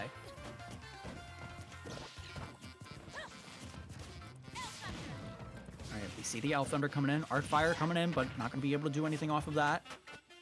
Once again, going to use down special to try to provide some spacing opportunities between them. But unfortunately, this is going to lead it into a great cross-up coming in from Kryu. Looking for some sort of kill there. But up smash from Bassett. Going to try to take it, but DI going to keep him from dying at the moment. Kryu looking to get some sort of back air maybe. Oh, just barely going to miss the ledge there, and unfortunately not going to make it. And the really important thing at this point is just like trying to get this stock and percentage back to what it was before. Just trying so hard to get the 2 stocks remaining on the Robin just as much as possible. You don't want to give Robin any more of a lead than she already has, especially at this high of percentage. I mean, you have a lot of rage on the P-Plant, which is good stuff coming in. But, I mean, we could see a death relatively soon once 11 Sword comes back into play. We see the Thunder Tome coming back into Robin's inventory. So we could potentially see the 11 Sword return once again as well. Yep, 11 Sword is back. So it's just going to be a matter of if Kryu is going to be able to land it. But we see the double Elwin going to land. But up special, not going to... He's going to keep Bassett alive just a little bit longer. But unfortunately... not going to be for long as that stock is all the way gone. One stock remaining now on Bassett. Needs to try to get some sort of good looking comeback here. We need to see a sexy comeback. A comeback that any man would look to and say, hey, you want to go to a nice restaurant with me? I found a pub nearby that's got some endless wings maybe that we could have. Just a nice first date, you know? Sexy kind of comeback. All right, we see the Elwin gonna do some spike attempts there, but not gonna take the kill just yet. Too early of a percent to really do that, especially from that far away. But once again, Bassett has just been having a really hard time here, just trying to make it back onto stage. But the back here reverse hitbox gonna take that stock, and now we're looking to see if this momentum can keep increasing for Bassett, but this being this high up in the air is not really good. You don't want to be hit by the 11 sword up air potential. That will definitely kill, especially at this percent. Gonna try to make it back on stage. Gonna be able to tech it once again. Bassett's been doing a fantastic job with teching these L-wins, which is very important, especially at this high of a percent, but you're at 170%. There's no way you're going to be able to live that one, and even with the DI that you could try to do there. And game one going to go immediately over to Kriya's favor, Dragonfire fan 84. And now we're just going to see if Bassett might possibly do the switch into the 10. Maybe he's going to stick with the P-Plant. I think the P-Plant is fantastic. I love this character. It's really funny to see. But here we go. We're going to go to Final Destination for game two. Going to be honestly a good counter pick. It gives Robin, it basically hinders Robin from being able to do any like platform setups with like Arcfire, for example. So now Kriya would have to just rely on the use of Arcfire into Arcfire instead of just Arcfire onto platform onto Arcfire potentially. You never know how that's gonna go. But here we go, game two, and Bassett gonna throw things around a little bit this time around. He's gonna get an early 23% off, and just going back and in, dodging and weaving, back and in once again, and we see the spike coming in, and that's definitely gonna take the stock away from Kriyu, as now a beautiful 0 to death coming in, and this might look to be different from what it was the first match, where Kriyu was the one able to get the 2 stocks off really quickly, but Bassett's gonna try to make a case that it should be him doing the 2 stocks instead. Alright, gonna be able to make it back onto stage once again by rolling in on the ledge. And, oh, this is a really tough spot for Piranha Plant to be in. He doesn't really have that much movement options in the air to be able to make it back onto stage. And, oh, Kriu's gonna lose that stock as well. So now the legend has come true. First 2 stocks from the first game gonna go over. Oh, what's going on?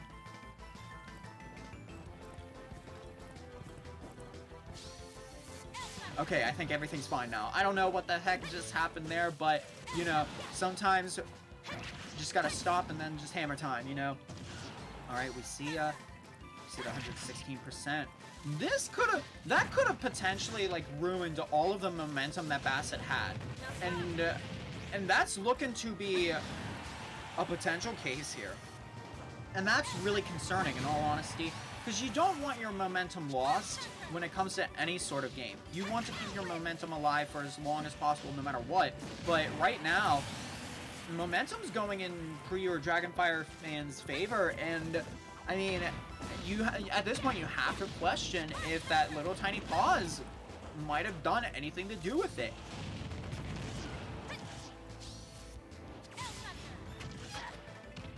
We're gonna be able to get down special, and then immediately into the down smash too. Looking to get back onto stage once again. We see the 11 sword nair gonna come in.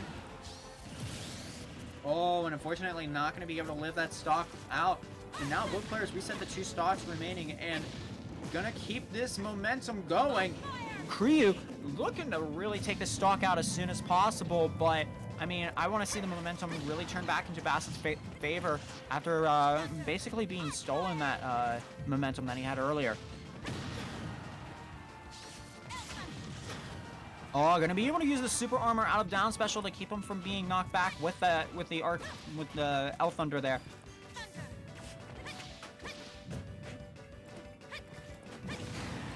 Oh, the back air is definitely going to take the stock at that point. And now, still with 2 stocks left, Kriyu could die relatively soon here if we see a great up smash coming in from Bassett. Oh, this could potentially be the stock. We see the back air coming in once again. Oh, that's barely just going to miss. Oh, that is something Bassett does not want to see. He wants to see that land. He wants to get that stock off while he's at such a low percent too. But now the the percentage is really racking up at this point. Oh, tried to go for the spike there for some style, but not going to get it, unfortunately. Oh my goodness, this is looking very bad for the moment for Bassett. Gonna get the up throw going, not a kill throw in HDR like it is in Smash Ultimate, so it's not gonna be a kill just yet. You see the back air once again coming in, and Bassett's having a really hard time trying to get this approach, trying to get any sort of kill confirm off. We see the fair coming in once again. Down special is gonna land, but it's gonna deal a lot of shield damage, which is also very important to have at this point. Oh, just barely gonna live there. Gonna get the up air, not gonna kill just yet, even at 174%. This Piranha Plant's having a little bit of a difficult time trying to land, but we got the up down special, gonna take the kill there. Now at 1 stock remaining. We wanna see a comeback coming in from Bassett at this point to get this game going, and then giving the counter pick over to Kryu for some sort of game 3 here. And the up air, and yeah, back air into the forward air is definitely going to take it there, with Kryu taking game 2. And this could potentially be the last game for Bassett here at top 8 for HDR. And this is something we really don't necessarily want to see completely. We want to see possibly up to a game 5. That's how we always want it here, ladies and gentlemen. So we'll just have to see how that goes. Let me know in the chat, who are you rooting for going into game 3 here once again on Final Destination? Bassett's really looking to get this game on a roll here. We're seeing the beautiful early combo game coming in once again for Bassett. That's one thing that's been notable about this player. He's been able to really get some early combo game going with the Piranha Plant, starting early into the game and just doing some fantastic stuff with the character, but then going into the midpoint of the game, not really getting any of that sort of stuff off as much, not as reliably as the beginning of the game. And so far, just doing really good stuff at the moment. Looking for some sort of kill here. Gonna get the up special. He's gonna slowly walk. Oh, Patui gonna be able to keep him from taking that L Thunder or the Arc Fire even. Gonna get the up throw once again, and he doesn't really go for much off of up throw either. It's just pretty much for positional awareness and all that good stuff. And now we see neutral air coming in and want to play once again. He's looking for the back air at this moment. I feel like you could just easily just wave dash into down smash and get a kill like really quickly, but we haven't really seen too much of that so far. And the back air immediately gonna get the down throw off, but not gonna get too much off of it. We see the down air once again, gonna sour spot. Oh, the back air is definitely gonna take it from that angle for sure. And now both players reset at 3 stocks apiece, and we're looking to see some sort of like really good combo game potentially coming out from Kryu or Dragonfire. Doing a great job at 62% now. Robin looking for some sort of setup with maybe Arc Fire or Thunder. Oh, is going to be able to wave dash in and do the down smash like I said before. Oh, Elwin's going to bring him back up. Bassett looking for some sort of way to reliably land on stage again. And the Elwin not going to land that time. It's going to be potentially a clutch moment coming in for Bassett, but the DI coming in from Kryu, going to be able to keep him from getting hit with that fair follow-up.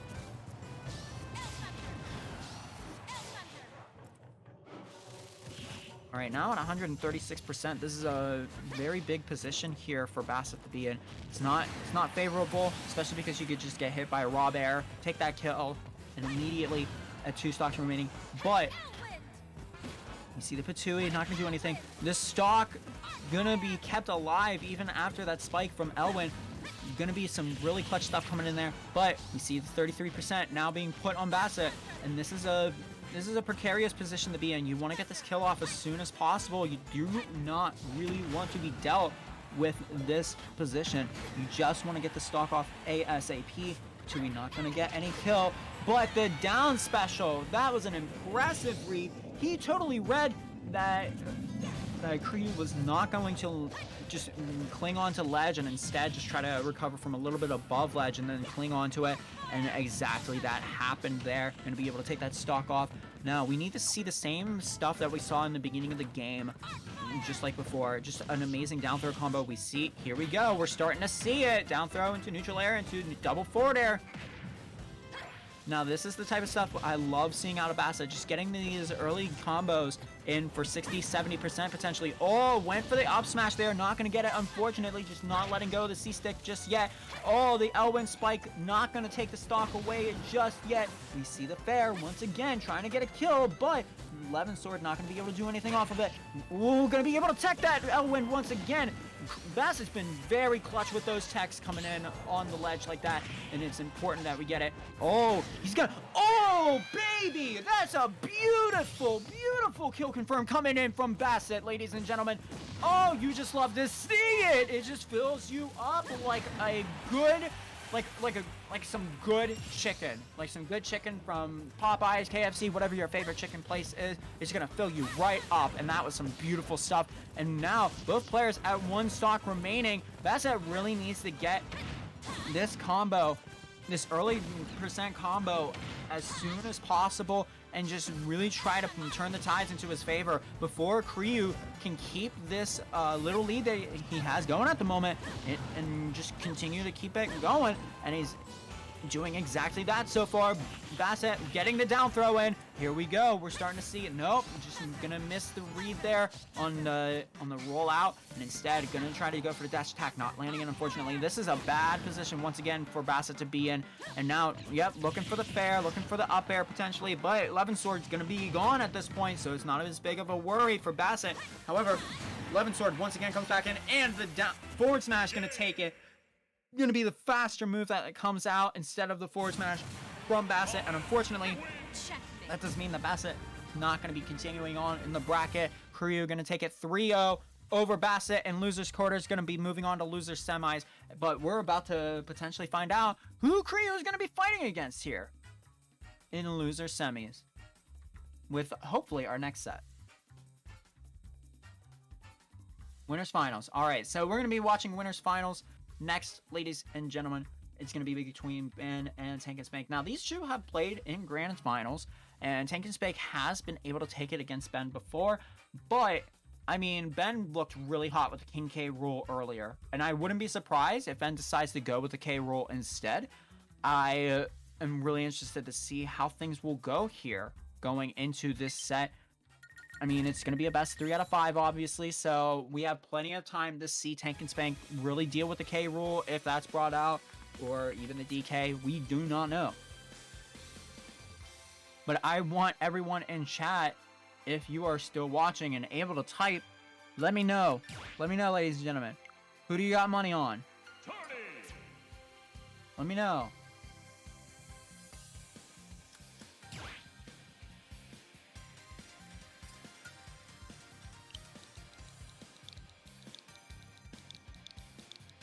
I'm watching chat, so you better make sure you do it.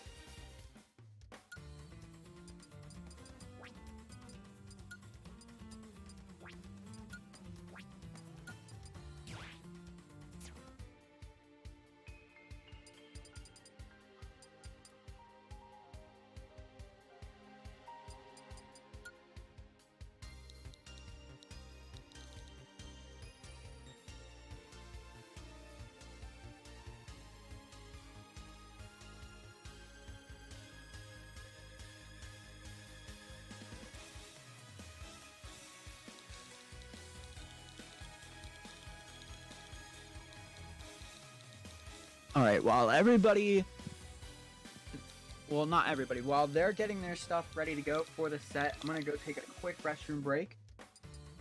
I will be right back, everybody. Don't worry, it won't take that long. It's just a number 1.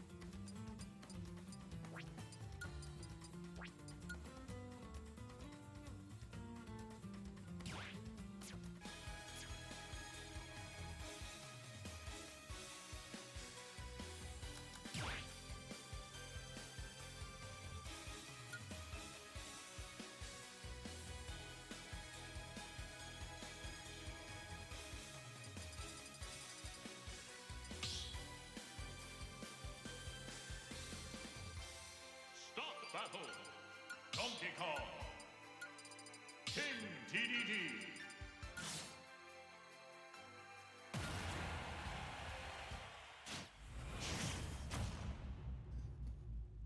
All right, ladies and gentlemen, I've returned.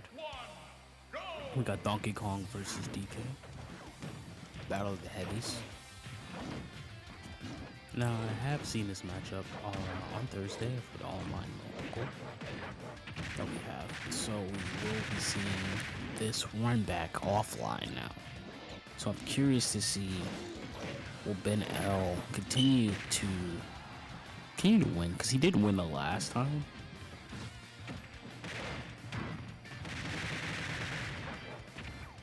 Goes for the up B, starting to, again, right now it's looking like it's in heavy and Ben L. So if he goes for the forward throw, doesn't get the follow back throw, it goes for the helicopter.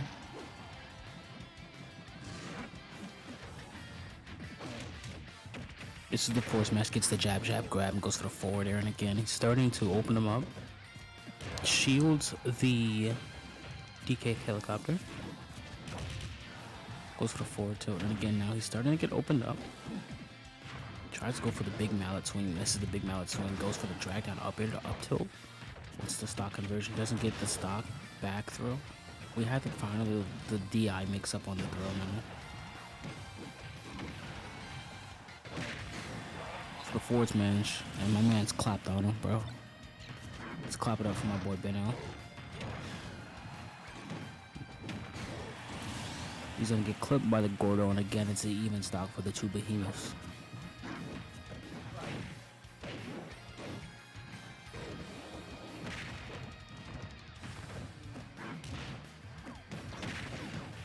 Sets up the Gordo. Gordo is a very in this game. Gordo's a bit ambiguous as far as knockback. Sometimes it'll hit twice, sometimes it won't stick to ledge. So it's very interesting to see how Tank uses the Gordo versus how a lot of other DDDs use it. Some DDDs will use it and stick it to the wall, but it looks like he uses it as combo option, and he's gonna steal the stock. So it's 2-3. Awesome, Not awesome. too- I just came back. Welcome back.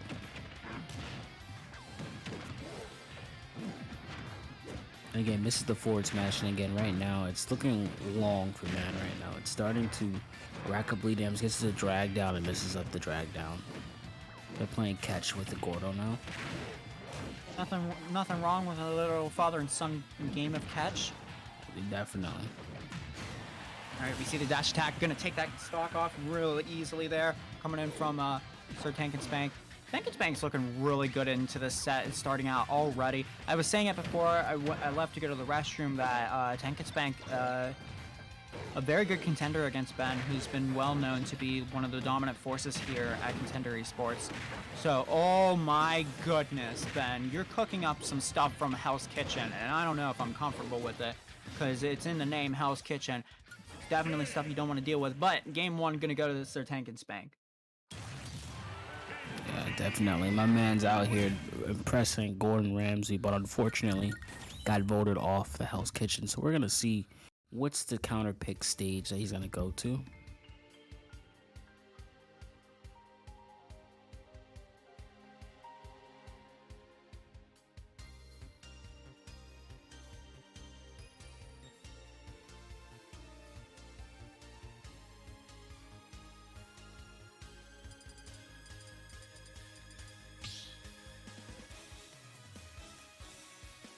Start battle. Dr. Mario. We got the dock switch from off of the heavy battles to a Dr. Mario. Now, Dr. Mario has an immaculate combo ability, able to cancel the first frames of upbeat just by hitting back, as well as having the ability to use Chill Pill, which is a neutral special, which freezes. I think this is an interesting counter pick. We haven't seen the Dr. Mario coming out in top 8 so far from Ben, so I think it's a really good idea to go with it. It changes up the play style a lot, meaning the opponent's going to have to adapt to a completely different character. And Ben's just doing a really good job so far at this combo game, but not going to be able to land that ending forward air, unfortunately. But, I mean, Tank and Spank just doing a really great job at keeping the game even. And I agree. I believe that this matchup is a little bit. It's in DD's favor due to the fact that how heavy and how long he lives. But Dr. Mario does have an immaculate combo tool, as well as landing Nair, which for some odd reason kills at unseen percents. It's such a strong move, as well as the combo potential that he has on DDD. Goes for the electric cape.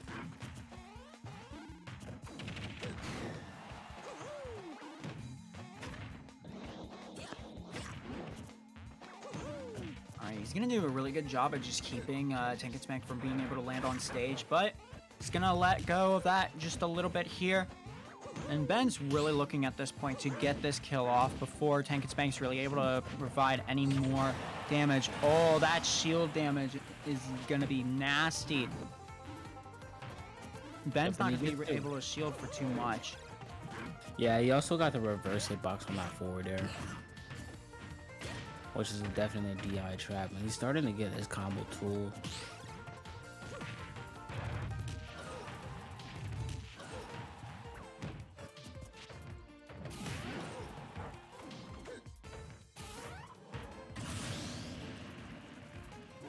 Give me 1 second.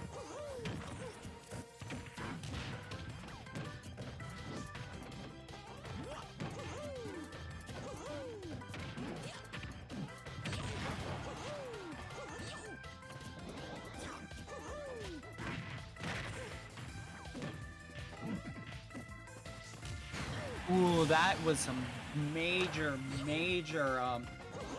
stuff coming in from Tank and Spank. Really just putting as much pressure for Ben to be able to come back onto stage and just basically like took control of every single ledge get up option there with the Gordo and the forward smash. So he just had to eat that stock there.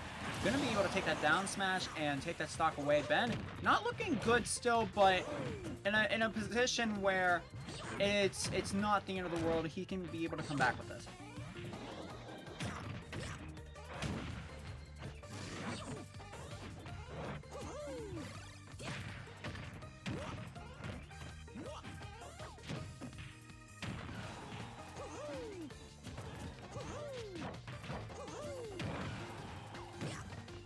Yeah, and again, he's starting to bleed heavy. Something that I've noticed that when fighting against DDD is that the longer that you take to kill him, the more annoying and more annoyed and annoying the character seems, and that also plays a part in how you how much you try to take this stock. Because a lot of people have what we call the aggro zone. Gets hit by the dash attack. That's just fortunately. A lot of people have what I call the aggro zone, which is where you see red percents, red lettering, and you start to you throw out your kill moves, like you start to fish for it. And it's interesting to see how some people handle that, because some people are able to tame that and not overthrow and overshoot, while others aren't. So I'm just interested. Yeah, you're right about that. I still have yet to fix that error myself. But we see the swap to the King K rule this time, realizing that Dr. Mario not going to work out, decides to swap over to his tried and trusty King of the Jungle. And we're going to once again be on Smashville, it looks like, for game 3. Yeah, but that's just something that I've coined. I've coined that since Smash 4, the aggro zone. And it's something that I used to struggle with. I had a coach that kind of wrinkled that out for me. A lot of things that I could say from what that's helped me is just not paying attention to the percent. Yes, in this game, you could be at a super high percent bright red, but the more you pay attention to that percent, the more antsy you're gonna get, or the more desire that you have to make up something. And in this game, you live for so long, so it's not that important to just stare at the percentage gauge, and that's something that a lot of players have, especially newer players. Alright, gonna be able to get the up air there. Not gonna kill just yet because of King K. Rool being a heavyweight. Gonna be able to DI out of it. Oh, the up air is gonna hit K. Rool. Not hit K. Rool, but hit DDD instead. And we're gonna see the fourth throw being launched out into another Gordo. And oh, that was so much pressure there. Just not gonna be able to avoid that Gordo there. We got tennis champion DDD out here with the Gordos. DDD really a tennis champion? Yes. I didn't know that. Shit. Yeah, have you seen the way that he's been handling it? He's been serving. You see how he's been throwing in Gordo? That man's a tennis I champion. guess so. Oh, we're gonna see the up air landing there. Gonna take that stock away, bring it back to even once again, ladies and gentlemen. And now we're looking to see Sir Tankinspank really try to get as much going as possible. And the same goes for Ben. I say it all the time.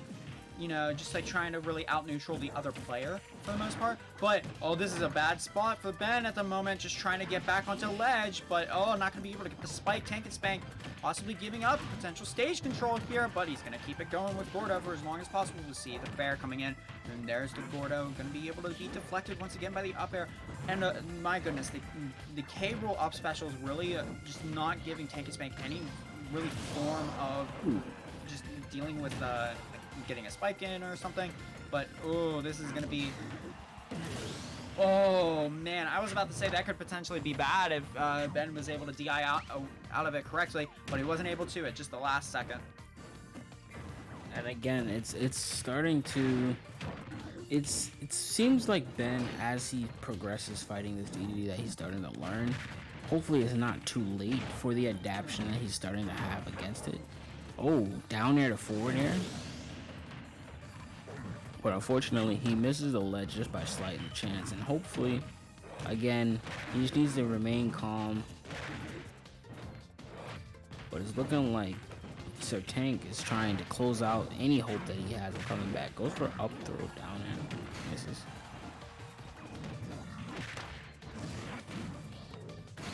He's going to use the King Neptune crown to be able to deal with Gordo, which is really smart coming in from Ben. Going with these back airs to really provide just a lot of pressure. You're either going to be spiked or you're either going to be put out to the side, and that's just going to give you less of an opportunity to land back on stage.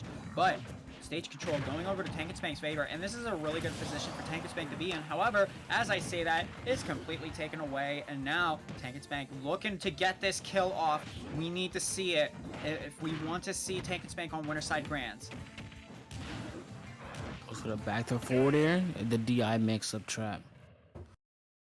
So either you either DI out and you potentially die, or you try to DI in or up and he chases you with the forward smash or forward air. So it's kind of a little bit more of a tricky DI for that back throw. But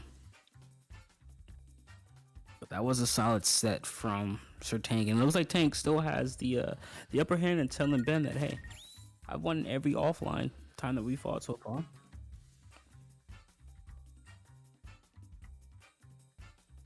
This is semis. I think it's losers semis because they played losers quarters. Was that Snake? Yeah, and just like what we were saying before about the last set, unfortunately, like that means that Ben is, just like his username, going to be taking the L on this one, going to be moving down to the loser side. And now we're going to be seeing Devman and Kryu once again now in losers semis to see who's going to be fighting Ben in losers finals. I'm curious to see. I haven't seen a Snake in this game, but we got Corrin. Oh, we got the battle of the Devman the plays avatars. Corrin. Battle of the avatars. I just gotta say, yo, Corrin is lit. I like Corrin in this game. Smash for Corrin, no. This Corrin is sick. So it's interesting to see the Fire Emblem battle between Corrin and Robin. Corrin has a lot going on for her in this game. Smash 4 pin and the ability to dash cancel neutral B, the shot, not the bite portion of it. All right, doing a really good job so far. It's just keeping the game somewhat even between both players, but we see Devman getting caught in the arc fire and going to try to float using Elwin to try to get the up air kill, but the forward air is going to take the kill instead. Pretty early coming in from Kryu so far. And now we're looking to see a couple up airs going up. There's another one. If I see one more up air at that level, it most certainly could kill at this point, but it's going to be a little bit difficult without back air to be able to really get this kill off for Corrin at the moment. So it's going to be interesting to see how this goes. Oh, he Oh, misses just the gonna- ledge. Just gonna lose that stock instead. You really don't want to see that, especially because Kryu will certainly take advantage of it. And here we go. Yep, he's gonna try to go for the spike with the L-win, but we're not gonna see it just yet. Yeah, and what I would like to see from the corn is being able to use side B movement on top of the platforms within Smashville. Not Smashville on PS2 has a movement option because that's something that she does have available to her. She does have that Smash 4 strange movement with the side B using the Dragon Lunge. Yeah, it would be really nice to see that. At the moment, though, just it doesn't seem like they're too comfortable with doing it. They might throw it out as like a mix-up option to just catch Kryu off surprise, but we're gonna see the back air taking that stock once again. No, one stock left to 3. It's a very bad position to be in. And this is one of the things I talked about before, like earlier at the start of the stream. Just the importance of having a really good lead is like a big difference in this game between winning and losing, because if you have this momentum going for you and you have a lot of stocks in the advantage, you don't have to necessarily worry about what happens if you lose like 1 or 2 of them, but just keeping your opponent on their toes at all times leads them to potentially making more mistakes and in the end lending you a potential win. And we're seeing that here so far, just not giving room to breathe for Devman, just having a hard time trying to get any sort of like kill confirm in here. He tries to go for the arc fire, the version 2 checkmate. He gets the back air, and that's going to seal up the stock. So there's going to be game 1 going to the Robin. It was unfortunate off of that third stock that he had, that he just missed the ledge like that. It looked like he was trying to do forward air, and then he just kind of fell a little bit too fast and then automatically snapped the ledge. So it's just unfortunate that did happen, but hopefully with this game, they're going to gentleman back to the same stage, counter pick. Gentleman back to it, and let's hopefully Dev doesn't have that mess up on the ledge, because it looked like he was playing fine up until that lead zone build up. Oh yeah, absolutely. We saw in the early game in game 1 there where Devman was basically playing somewhat similar to how Bassett has been playing, where really good early combo game, but later on in the game would start to choke a little bit. Bassett really not as much with choking a little bit, but we've been seeing that with Devman here for game 1 so far. And now we're looking to see what potentially might come out. We see gonna be able to make it back on the stage thanks to Elwind. Gonna be in Kryu's disadvantage a little bit there with that really helping out, but gonna be able to make it back on the stage with flow and very good like slide cancel sort of thing going on there to just snap back onto ledge. That must have taken a decent amount of practice coming in from Kryu there. Just in range of the tipping forward smash. Again, the back is on sealable stock, so it's looking like he's starting to get momentum going. This is the bite.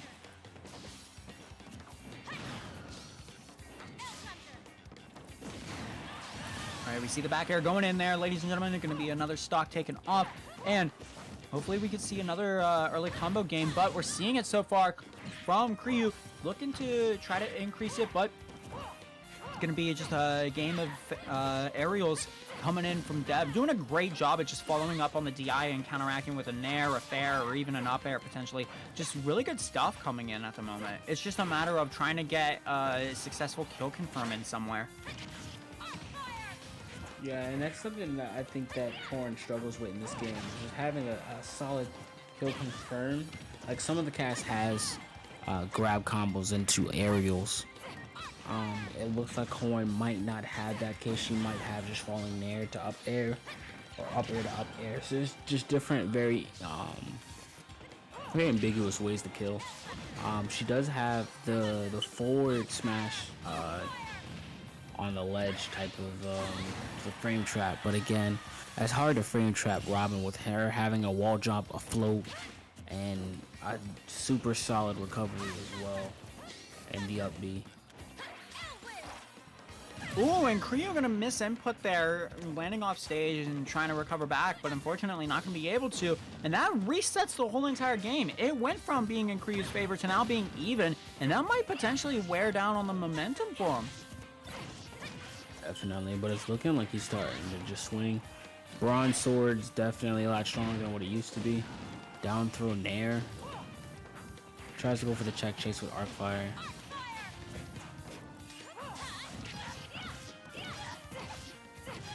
All really good connections coming in from Devman so far. Gonna land double up air, triple up air, barely just gonna live that third up air there from the corn.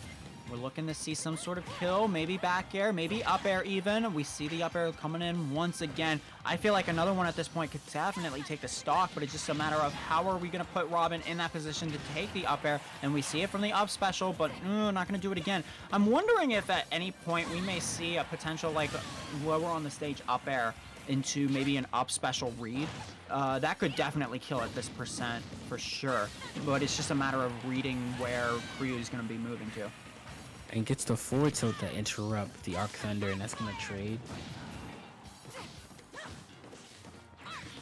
And yeah, it's looking, it's going back and forth. This game looks a lot more even than the last one. Solid string coming from the corn. And it's starting to overlap him in percent. And again, pretty much Robin has access to smash attacks within the air using Levin Sword.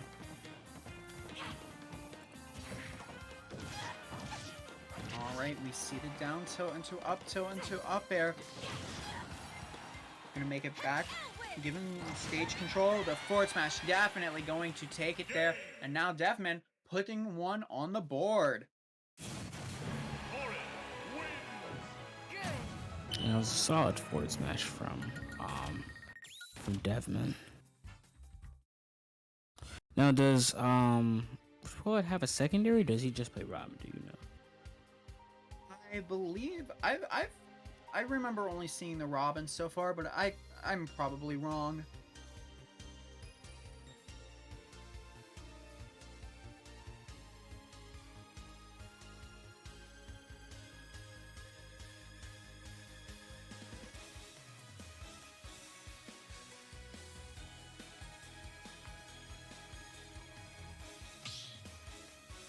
Okay, so it looks like we're going back to Pokemon Stadium 2. Start the battle. Mm-hmm. Torrid. Robin. Yep, just gonna stick with the tried and true Robin. Not really too surprising there. Robin's been Creo's most consistent character, so I'm just gonna stick with it. And we see the corn once again. No reason to swap when you were able to take the game 2 in a good way.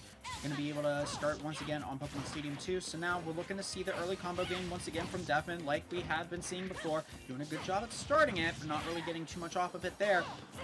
Gonna try to keep it going, but we see the back air coming in from the Robin, gonna reset neutral, and now combo game going into Creo's favor here at the moment. Yeah, Corn has a really strong, like extremely strong follow-up game. Oh, what's going on?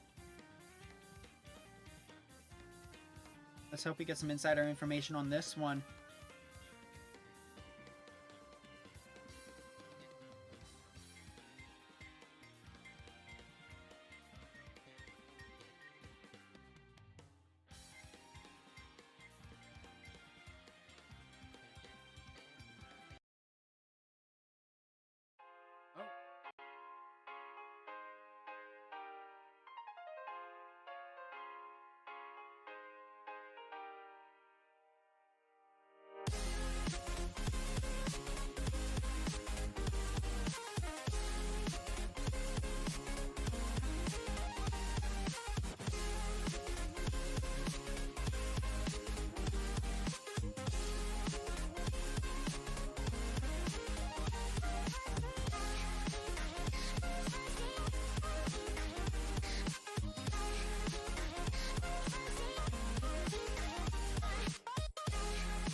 rest of his Robins as well. And again, it looks like we're just gonna go ahead and start back up into it.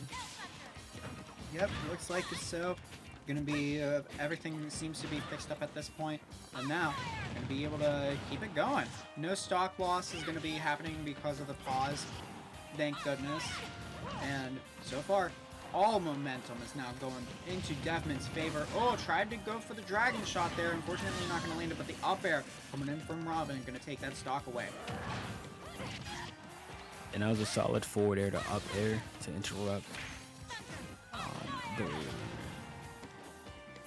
the Corn coming down. And again, the thing about Corn in this game is, again, she's not as fast as she's a little bit faster than what she is in vanilla.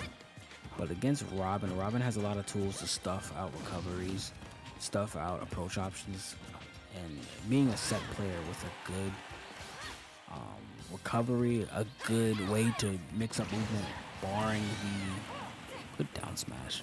With the float, it's a little bit harder to catch her because she's a bit more, she's floating, she's jumping, she's throwing out projectiles, she has a strong hitbox on Levin sword. Back air is going to send out a pretty decent angle, tries to go for the Elwind 1 spike. But there's so much going for her that it's hard to catch her in general. Yeah, you're right about that. Definitely been pretty hard to catch Corn off guard at the moment, but that Elf Thunder is going to do some damage there, and that Thunder will take the stock. Now it's being back in Kryu's favor, and it's just a matter of if we can see this percent rate really go even higher for Devman to be able to take the stock off before any real significant disadvantage comes in, and it looks like that's starting to become the case. Kryu looking to be really situated with the advantage form right now, but Devman looking pretty good himself as well, looking really good. Just needs to, oh, too low, unfortunately, too low to the blast zone to be able to recover back onto ledge. Oh, that's a very, very insane play there coming in from Kryu. Just barely going to be not hit by the forward smash. And it's looking like Kryu might take this game.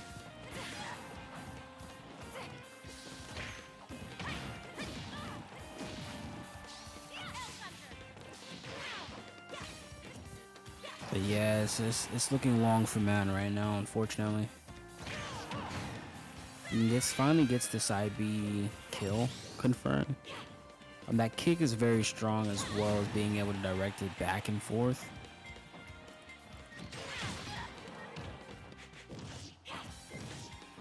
Alright, gonna be able to make it back on the stage again, and is gonna start getting these low percent combos that we've been wanting from Devman. We want to see it increase up. Gonna bring it a little more even, but I mean, that's if you don't take a look at the stock count.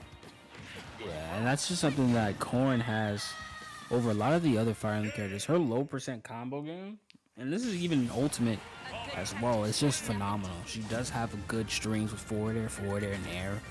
Nair is a strong combo starter. Up air is a strong combo starter. Down tilt, she just has a lot of combo starters for our low percent. It's just the sealing the stocks is hard for her compared to Robin's strong up air, strong back air, which are very potent at getting stocks.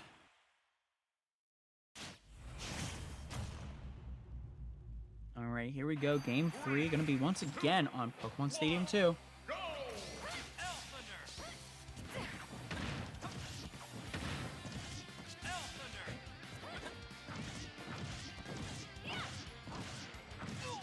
And again, just like stated early on, Corrin's combo game is just significantly strong. It's just a matter of getting the stock after you've done the damage is where Dev is starting to struggle at.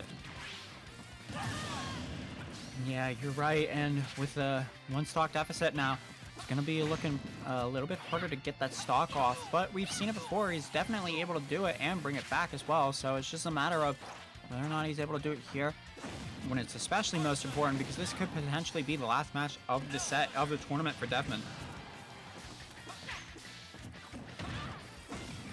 definitely agree with you. Good down throw back air.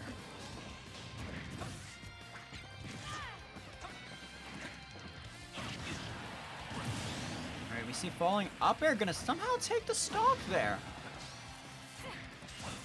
Yeah, it just looked like he might have caught Robin lacking on the DI. Probably was holding straight up, which is probably, oh my god, back air to up air. Sour spot back air to up air is a combo tool.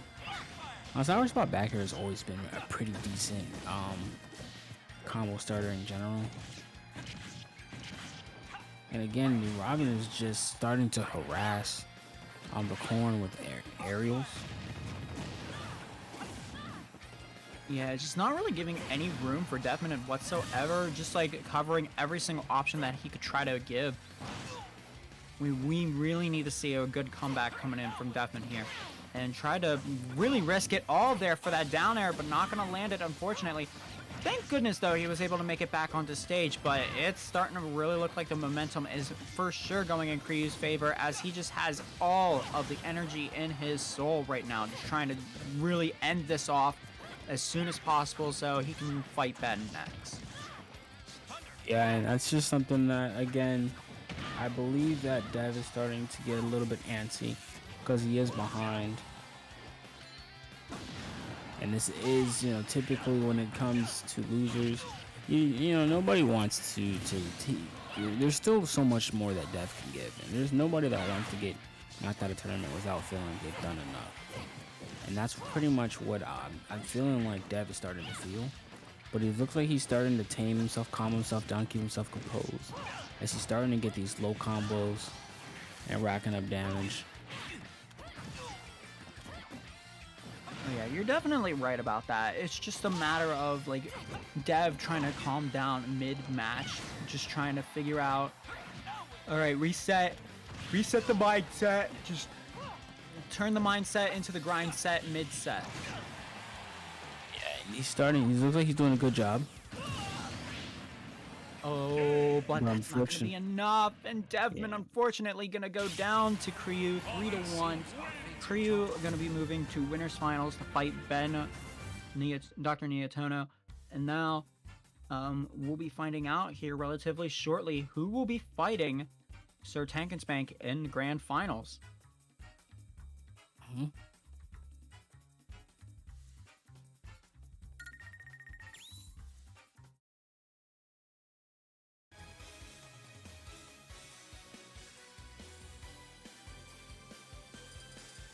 All right, Tails, it's been nice commentating with you, man. I had to step out.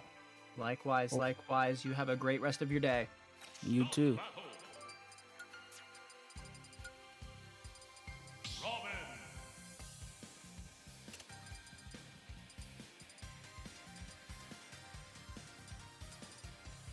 Dr. Mario. Robin.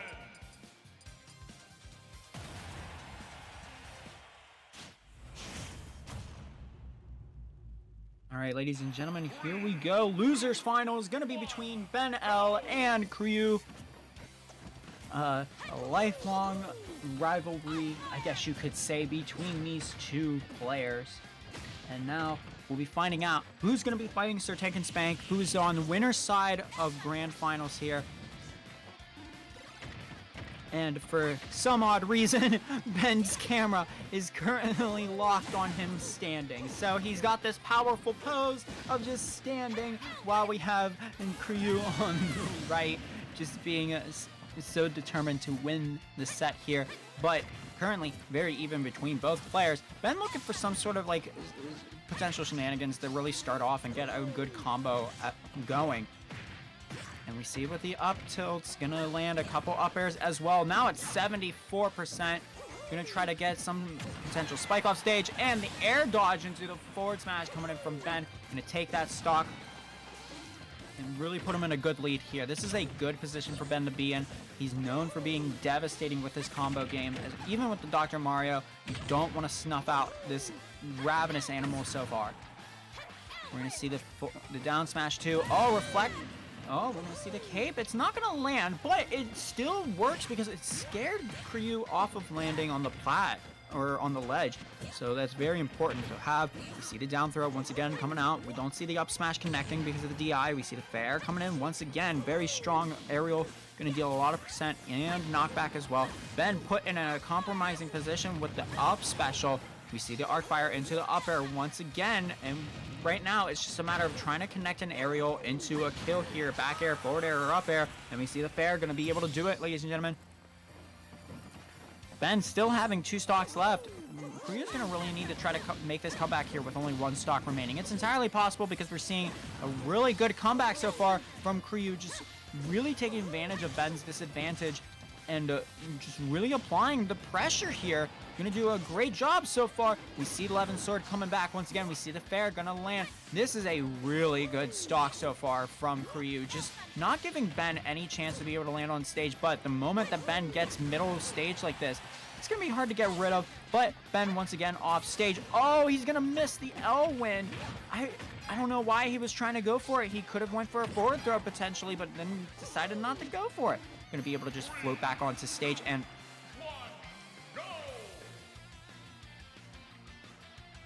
well, would you look at that, ladies and gentlemen? I think someone accidentally misinputted to reset the game. That's interesting.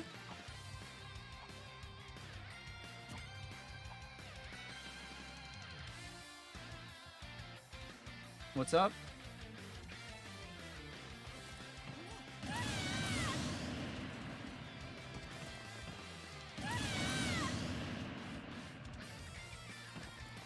Okay.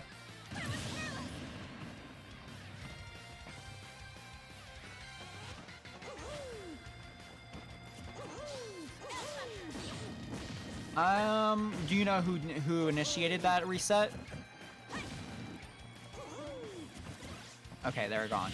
I mean, I would have said to get rid of the stock, the person who initiated the reset, but here we are once again, ladies and gentlemen. Gonna be back at just basically resetting the stock and just the stock count, which I'm not gonna lie, I think just whoever did it losing the stock would have been more of what we're looking for, and that's just because of the fact that at this point, I mean, basically got a percent reset on Kryu. And right now, it's not looking very good for Ben at the moment. And might have gotten rid of his momentum with that reset. So it's really interesting.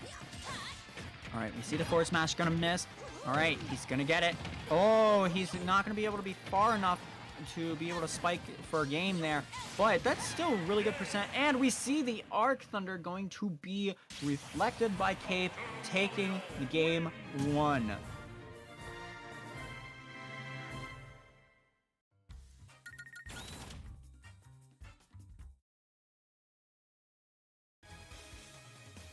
We're going to be moving on to game 2 here. Ben's camera is still off, ladies and gentlemen. It's just not working. Once again, a very, very intimidating pose that he has on Kryu right now in the cams. Robin. Hero. Alright, so it looks like Ben's going to switch over to the hero while Korea's going to stick with the Robin, of course. We're going to see how this goes here. I believe they went to PS2 once again. Yep, PS2 for the counter pick. Alright, it seems like Ben likes to start with the Kaboom a decent amount of time, which makes sense. Kaboom deals a lot of percent. It also brings the opponent in as well, so it could put him into a disadvantaged state right away. Oh, and another Kaboom's gonna land once again. And Ben's really looking to use Accelerate here to his advantage. Try to get some combos going, maybe even get a crit aerial for a potential kill. But Kree's gonna be doing a really good job here of just bringing it back. The Sizzle's gonna miss. Ooh, he's gonna barely make it back on the stage there, just making it back, thanks in large part to that Accelerate, but it's not gonna be able to recover on stage completely, just a little bit too late there. Once again, Accelerate coming back out, and there it is, the crit fair, but he's not gonna be able to land any other aerial because of the knockback from that crit. going to be a little bit too much there. Accelerate was fast, but just not enough to be able to really deal with it. Kaboom is going to really set off guard Kryu's dodge timing. Not going to be able to live that one through, unfortunately. Game once again being even between both players. Looking to see any real lead coming in. We see the crit on the fair once again coming from Ben. Now this is going to be a really hard position to be in. Goes for the whack attempt, not going to be able to take that stock automatically, but that snooze going to really set Ben up here for a decent amount of percent. We see the Kaboom once again, and he just didn't have enough MP to be able to make it back on the stage with the up special. We're going to now see Ben at a little bit of a disadvantage here, but he gets the accelerate, he gets the magic bounce, he's also going to get Psy up. This is a very big position for Ben to be in at the moment. This is really great.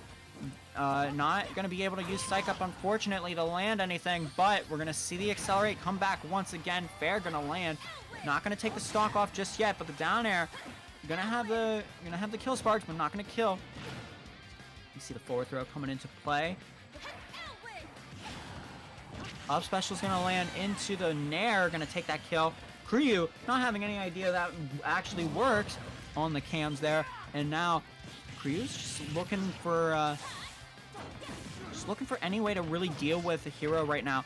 When you have that magic bounce, literally all of your specials do not work. Literally all of them. I think the only one that will work is down special, which is not draw to. That's the only one will work. And the only reason why that will work is just because of the fact that it isn't a projectile. And there we go, magic bounce now being gone. We see the accelerate coming into play once again. We see the down air, not gonna spike because it is the sour spot after hit. We're gonna see the psych up, I believe, once again. No, it's gonna be whatever the other one was. And accelerate once again, gonna come back into favor here. Oh, but the up special not gonna put him on ledge. Interesting. So now both players once again back down to one stock apiece, but with the magic bounce in play, it's gonna be really interesting to see how we see Kryu come up with these combos, and he's doing really well so far. Gonna bring it back once again to even in percent count, but gonna be thrown off stage. The crackle slash trying to come in and deal something, but not gonna work, unfortunately. We see the snooze, and will the forward, no, forward smash not gonna work, unfortunately. Oh no, that's what you really don't want to deal with. When you were put in such a great advantage with that snooze and not landing that forward smash, it deals big mental damage to you because you knew you had it, but you just threw out the wrong move, unfortunately. We see the accelerate and the psych up coming in, but neutral air gonna land from the Robin. We're gonna see a potential back air or up air. Gonna try to get this kill off as quick as possible before Ben can get any sort of advantage going into his favor. We see the stage control once again. Side special gonna land. We see the accelerate. We see the Kaboom. It's gonna clash with Thunder to cancel it out. Basically, we see the up air landing once again. We see Psych up here. Oh, the fair gonna barely miss because of the air dodge. This is a very tight situation between both players, but we see the forward smash is going to take the game. And with that, we see game 2 going in for Kryu's favor, going to be able to take that game. And now Ben has the counter pick stage. It's going to be interesting to see whether or not Ben does go with a counter pick in terms of a character swap. I think it's likely possible. We've seen it before that he's been known to do it. And the interesting thing is they have played here before in this tournament top 8, so it's what put Kryu in the loser side, I believe. So it's just going to be really interesting to see how this next game goes, and looks like the counter pick might be Smashville. We're going to be going to Smashville. Okay. Start the battle. Robin Hero. All right, we're going to see the Robin. We're going to see the hero come into play once again. Makes a lot of sense. Ben was able to win with the... Well, Ben lost with the hero, actually. So it's going to be really interesting. It was still a super close game regardless. So it just makes sense that he's just going to stick with the character. And if he really needs to, he could swap out to the Donkey Kong at any time. But having that magic bounce is really good again. Especially at the beginning of the game where Kryu's really good at just racking up that early percent. But he's doing a pretty good job with just the sword. Doing whatever he can.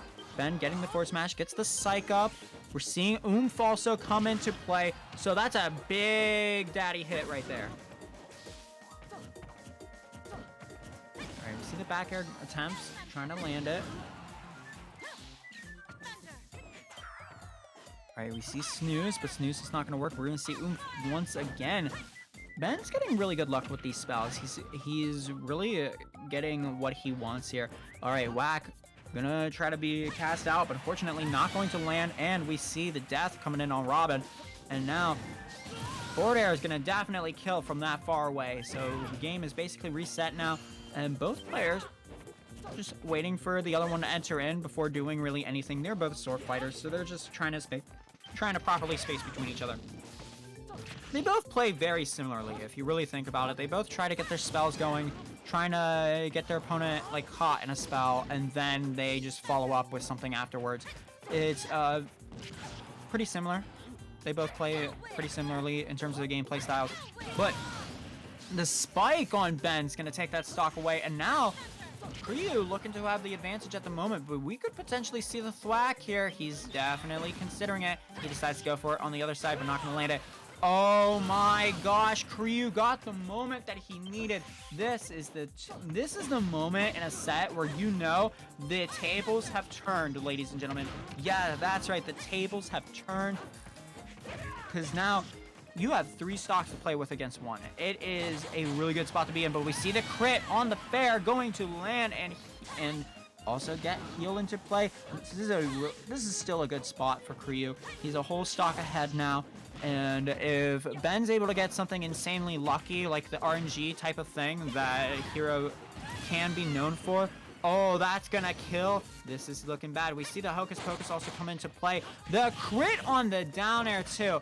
This is starting to turn really bad very quickly here as Ben is able to get all the stuff that he's been looking for. It's just some crits on some aerials and potential smash attacks too, but also the right spells that he is looking for. He's gonna get the zoom. He's gonna put him right back in the same spot. We see the flame slash once again. He's gonna fully charge neutral special, goes for the snore. Unfortunately, Snooze not gonna be able to land. We see the back air, not gonna be able to kill once again. We see the sour spot of Dare once again. This is a very close game between both players now, and it's just a matter of if Ryu can clutch this out potentially before Ben gets any sort of oddity going. We're looking for the back air. We get the back air and it lands. Gonna be making it 2-1 in Ben's favor. Not in Ben's favor. What am I saying? It's 2-1 in Ryu's favor. Will this be Ryu's chance? Will this be Ryu's chance to finally take Ben out? He's been wanting it for a good while anyways. Like, I've been listening to them talk to each other back and forth, like, in downtimes and stuff, and Ryu really does want this. He wants this win over Ben. I mean, Ben is a force to be reckoned with in the Pensacola scene here, and being able to take a set off of him is... it puts you in the books here. It puts you in the books here. So we'll just have to see how it goes. Ben gonna switch over to the mighty King K rule. Nobody messes with the king. And he's gonna try his best to make that clear to Ryu, no matter what it takes. He's gonna do whatever he can to keep this victory from Ryu's hands. But Ryu's been playing against the King K rule a decent amount. So we're just gonna have to see if Ryu is able to really just deal with the stuff that he needs to deal with and then be able to just go in and deal the damage, which so far Ben's been doing a fantastic job against. Alright, we see the Nair landing, not going to be able to kill just yet, just a little too early for King K. Rool to die. Oh, we're going to see the back throw coming in. We're going to see the crown going back on his head because he is the king of the jungle. And we're going to see a forward throw coming in. Oh, we're going to see the back throw coming. Oh, we see the arc fire into the Nair. This is at this point, we could see a fair. We could see an up air potentially kill here or even a down air. You never know. But we see the multi-jab going to come on down. Next contestant on The Price is Right. As we see a dash attack landing. All right, we see the attempt at the bear, but the back throw certainly going to take that stock there. Not enough DI coverage to be able to deal with it, but we see the kill.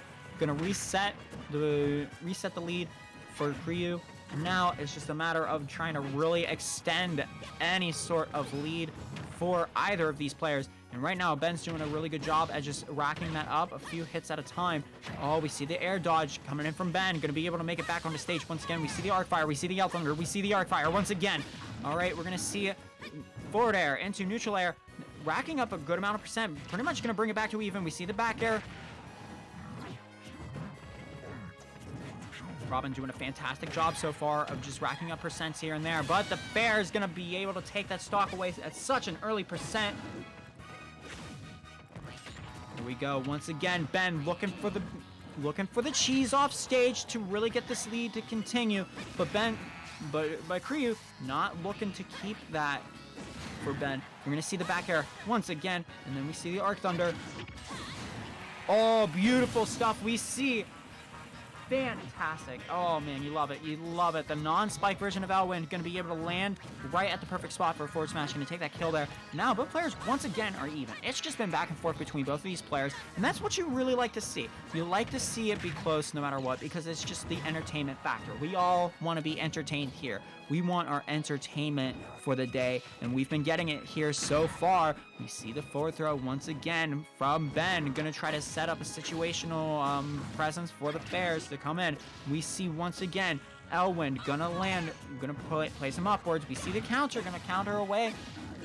Gonna reflect off the Hellfire, or Arcfire, my mistake. Ooh, barely gonna miss. And the spike is going to come on down, and Kryu gonna take a few seconds to breathe. Gonna try to get something made here. Really needs to get this kill off ASAP, and he's gonna be able to get it with the spike. Elwind gonna be able to take that stock away. Both players once again, ladies and gentlemen, at even, and now we're gonna find out who's gonna take this game. Now, if Kryu gets this game, he wins. He wins the set. He moves on to loser side grand finals. So he really wants this, but it's a matter of if he is able to keep that thought away from his head and just keep playing the game like he has been the entire time. And we do want a happy Cinderella story. But Ben, gonna be a big force to reckon with. If he's able to win this game, that's a lot of pressure gonna be put on Kryu. Because then Ben would be one game away from taking the set and moving on to grand finals. So it's just a matter of who's gonna be able to get it first. Kryu's gonna be able to get that back air. This is a bad position for King K. Rool. We see the down smash gonna land. Now it's just a matter of, will Kryu be able to land this back air? Because we know he's looking for it. Oh, the smash attack is going to be able to miss. Oh, the back air just missing. But the spike from Ben, the situational awareness coming in from this man, going to be able to take that game 4, and we're going to a game 5 situation. That really put a damper on Kryu's motivation. I know that for sure. He's one of those kind of players that really relies on motivation, and if he loses that motivation like that, we could potentially be seeing a possibly ugly game going into game 5. You never know.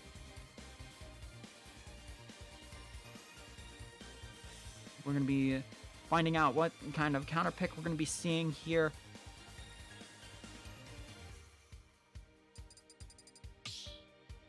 All right, looks like we're going to be going to Mushroom Hills, or Mushroom Plains.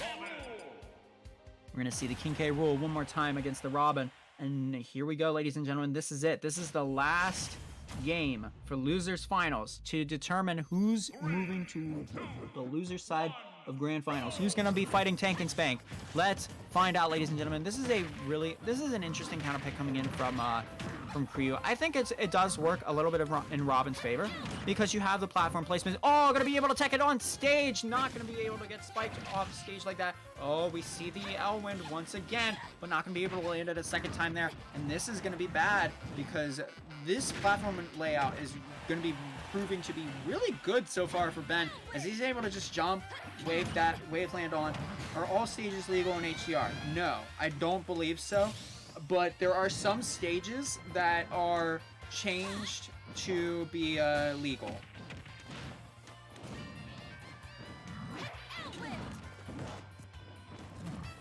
So like this stage, for example, did get a glow up, looking much better now.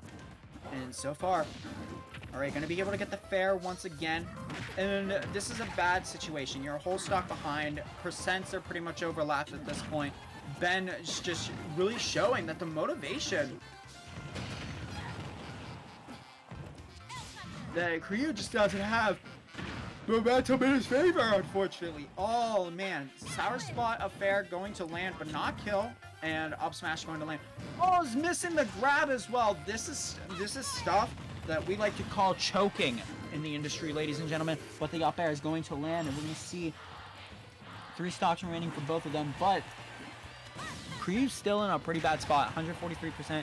Any real big hit could take the kill here. We could see a fair kill, we could see an up air kill, we could see a back air kill, and we see a kill happen there, ladies and gentlemen. And now we're looking for Crew to really get something going here. I say it all the time, and it's going to be a trademark of mine. Probably. But it's really important. You're a whole stock behind. You really want to get this stock off in a 0-to-death fashion. You don't want this deficit. Especially when you're fighting a heavy like King K. Rool, who's able to live for a decent amount of time. You really want to get this guy cheesed out of this stock and be able to get this game back potentially in your favor. Gonna get the up air. Going for the thunder, not gonna be able to land it there. All right, we see the fair, we see the up air.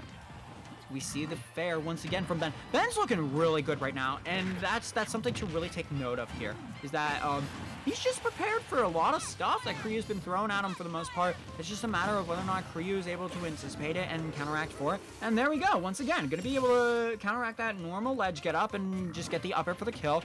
And just simple and clean stuff like that. And I'm not making a Kingdom Hearts reference, I just said it like that. All right, there we go. We're going to see some aerials land there. Oh, no. Going to be just trying to reset. All right, we see the fair. We see the nair. We see the up air. Oh, going to be able to... All right, 132% of 2 stocks remaining. This is going to be really interesting. All right, we see the fair once again. And we're going to see Ben's fair not kill, but... the machine gun Kelly cannonball gonna take that stock, and now this is gonna be bad. Ben can keep this momentum going, which he's been doing a really good job of so far. Oh my goodness, the positioning, and Kryu is going to just admit defeat, and with that, Ben is gonna be your winner for Losers Finals, ladies and gentlemen. And with that, your grand finals for Hold the Fort 6 HDR is going to be the one and only Sir Tank and Spank versus the well-loved Ben L. Dr. Nitrono.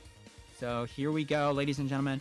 We're going to be getting on to grand finals now.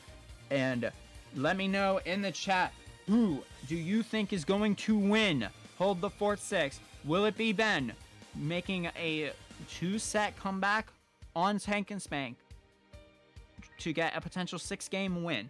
That's what he needs here, since he's on loser side. Or are we going to see Sir Tank and Spank take Ben out twice here at Hold the Fort 6 and get a much, much deserved win? Let me know in the chat, who do you have money on? Unfortunately, they do not have, gambling, they don't have polls open for us to be able to really find out through channel points, unfortunately. But we'll be finding out here real soon. It looks like we're going to be starting on Pokemon Stadium 2 for grand finals, ladies and gentlemen. I want to see the hype in chat. Let me know. Who do you think has got this? We're going to be seeing the start with the King DDD coming in from Tank and Spank. Ben seeming to want to go the King K. Rool, but is going to instead go for the hero. Makes a lot of sense. And here we go, ladies and gentlemen, game 1. 3, 2, 1, go! All right, we see the bang immediately coming off from Ben.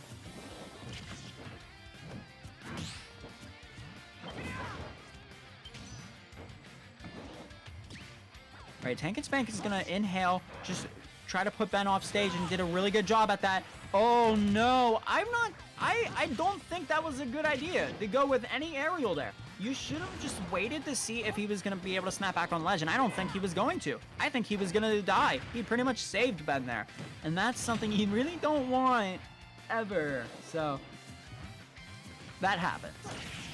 All right, we see the down air spike into the up smash, but not going to kill just yet. DDD being the heavyweight that he is. Oomph gonna come into play.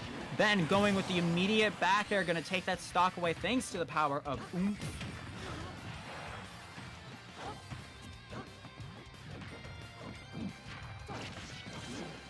All right, we see the little bit of a combo game coming in from Ben, looking to get some sort of move going. He gets the snooze, but he misses neutral special, and because of the little bit of drift that Ben had when landing on the platform, King DDD is gonna wake up. That snooze was gonna prove to be a very good maneuver, but unfortunately not going to because of missed input. But we see the maxed out side special going to take that stock so early. 2 stocks now remaining on Sir Tankinspank. Ben is looking really hot at the moment with all 4 stocks still intact. We see the zoom. Going to be able to land back on stage with a nair to keep Sir Tankinspank from landing an up smash potentially or anything else. And this is looking really bad for Sir Tankinspank here in the first game. And oh no, up special not going to be able to land on ledge. Ben's just looking really good. He has the momentum that he kept from losers finals, and he's just been doing a nasty job at just doing whatever it takes. Oh no, the hatchet man gonna land, not gonna kill just yet, but with accelerate still in it, he's potentially gonna take this kill and take this game with a clean 4 stock with oomph in play. We see the side tilt gonna come out from the King DDD. Oh, this is a big situation to be in. Ben not going to be able to make it back, unfortunately. But the Kaboom is going to take that last stock off of Sir Tankinspank with the JV of 4. Going to take that first game very nicely. Going to prove a point that Sir Tankinspank is really going to have to change his playstyle and really adapt to this hero if he wants to win Grand Finals here. And first way to do that is by counterpicking a stage that's going to be bad for Hero but good for DDD. I'm not sure if there really is any, in all honesty, but it looks like we might be going over to Battlefield for the counterpick. I think that's a good idea. I think it's good to switch it up to Battlefield. The platform placement is good for DDD. Hero TDD. Once again, we're going to be seeing the Hero, and we're going to be seeing the DDD coming in here. Game 2, Battlefield. Here we go, ladies and gentlemen. 3, 2, 1, go! Alright, immediately goes for the hatchet man. Not going to be able to land it, unfortunately. And this time not able to get, like, accelerate and oomph, which is stuff we've been seeing Ben go for here for the most part. Oh, we see the snooze land. Gonna land the up smash, but it's not gonna crit, so it's not gonna deal a ton of damage and knockback just yet. We see the Kaboom attempt, but not gonna land that either. And this is bad. You're off stage against DDD, and the triple fair is gonna take that stock away. This is a great position for Sir Tankinspank. Gonna be a complete opposite beginning here compared to what it was game 1. And right now, this stage counterpick is looking really good for Tankinspank. Feeling a little bit more comfortable on this stage for sure. Gonna try to keep this lead going for as long as possible, but it's just a matter of if... Oh, he's gonna inhale this sizzle, and it's gonna hit right back at Ben. Probably not expecting that at all. Alright, we see the bounce coming into play, so we won't be seeing Gordo for a good 10 seconds here. But Magic Bird... No, this Kamikaze gonna take both players' stocks away, and it's gonna basically reset everything. Oh! Uh-oh. Both players aren't doing anything just yet. Something happened. Probably gonna be finding out soon what just happened from our stream setup.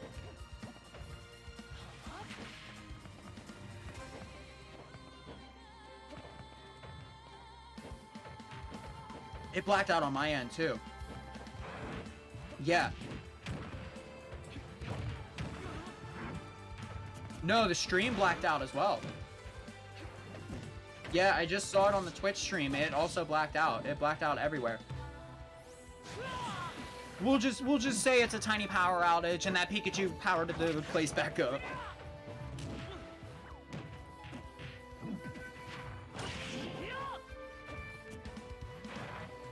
That's totally fine. They're still playing right now, so like the stream is able to see it and everything, so it's all good. Alright, here we go, ladies and gentlemen. Ben having only 1 stock remaining. This was such a good counter pick for Sir Tankinspank now that everything is back to normal. Did it ruin any momentum that Sir Tankinspank had? I don't really think so, because he's been doing so well, and he has the stock lead. And when you have a stock lead, I mean, that's good stuff, you know? That's really good stuff. All right, looking for the up air. Yep, we're gonna get it. Not gonna get it that time, but it's gonna be important going into this. Just trying to get the up air. Oh, we see the forward smash attempt. Just to cover all options, we see the dash attack. Such a long-lasting hitbox there. And once again, it's gonna land, but Ben is just barely going to live after that one, but it's gonna be way too far away for Ben to be able to make it back. Sir Tankinspank putting one on the board as well. So 1-1 for both of our players.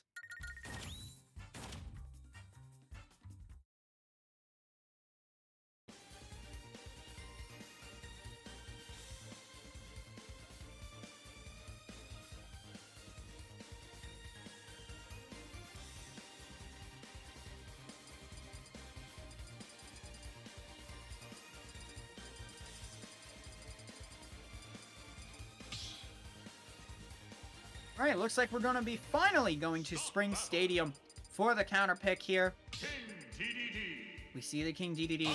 Ben's considering the Falco. Oh.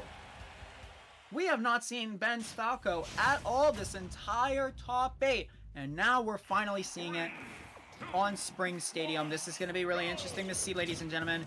Let's see how it goes. Immediately starting off with the down air and just trying to get some good Falco stuff off. Interesting maneuver, as Black Knight would say. Okay, so this is definitely melee Falco.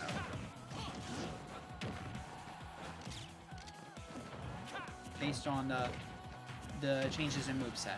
Makes sense. HDR is like melee. We see the dare. Going for the forward smash, gonna take that first stock off nicely like that. This Falco is looking very intimidating at the moment. Ooh, you could tell Ben was really looking for a spike there to take that second stock off quickly, but not gonna be able to get it. We see the double up tilt, we see the up air combos looking like Smash Ultimate here when it's sort of like melee Falco. It's like a combination of multiple things. We got melee Falco, Smash Flash 2 Falco, we got Ultimate Falco, all combined in this HDR Falco.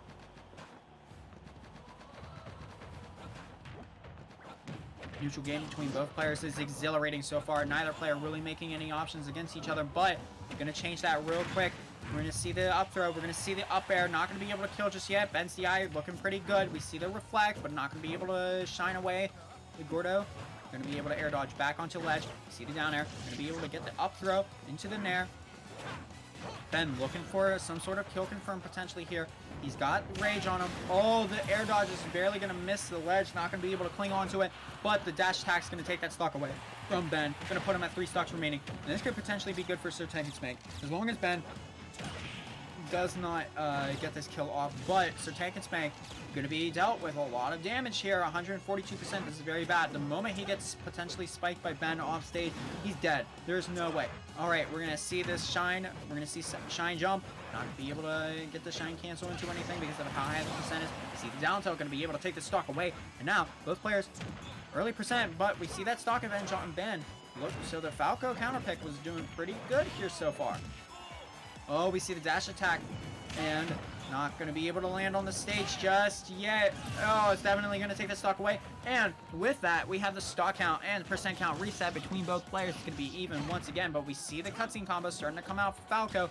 But King DDD is just going to swallow all those chances up and immediately goes for the double jab into the forward throw. Going to get the Gordo off. Going to try to keep him off stage. But unfortunately, Falco is going to come back with a little bit of combos himself. He's going to try to get something going here. But the up air is going to interrupt that. Make it back on the stage, rolling back from ledge. All right, we see the up throw being hit out. We're going to see the back air going to be providing a little bit of space between both players. Ben's looking for some sort of like kill confirm here, but it's not really getting anything so far. We see the forward air, or the neutral air, my mistake. All right, we see the back air. Gonna try to set up for a tech chase situation. Unfortunately, not gonna get it. We see the up throw once again. Gonna go into forward air with that one instead of up air, which makes a lot of sense based on DI. Forward air was gonna land a little more consistently there. We're gonna see the kill once again. Ben looking pretty good in advantage so far, but we could see the King DDD get this stock off pretty quick. At any point, we're gonna see the back throw land. Going into the fair is gonna kill once again. We did see that before previously in a different set. So it's just a situation that you don't like having to deal with. All right, we see the back throw going for the tilt. Not going to get it, unfortunately. We're gonna see a dash attack. This is a bad spot for Ben to be in. He doesn't have any other options. He's just gonna lose the game in this fashion.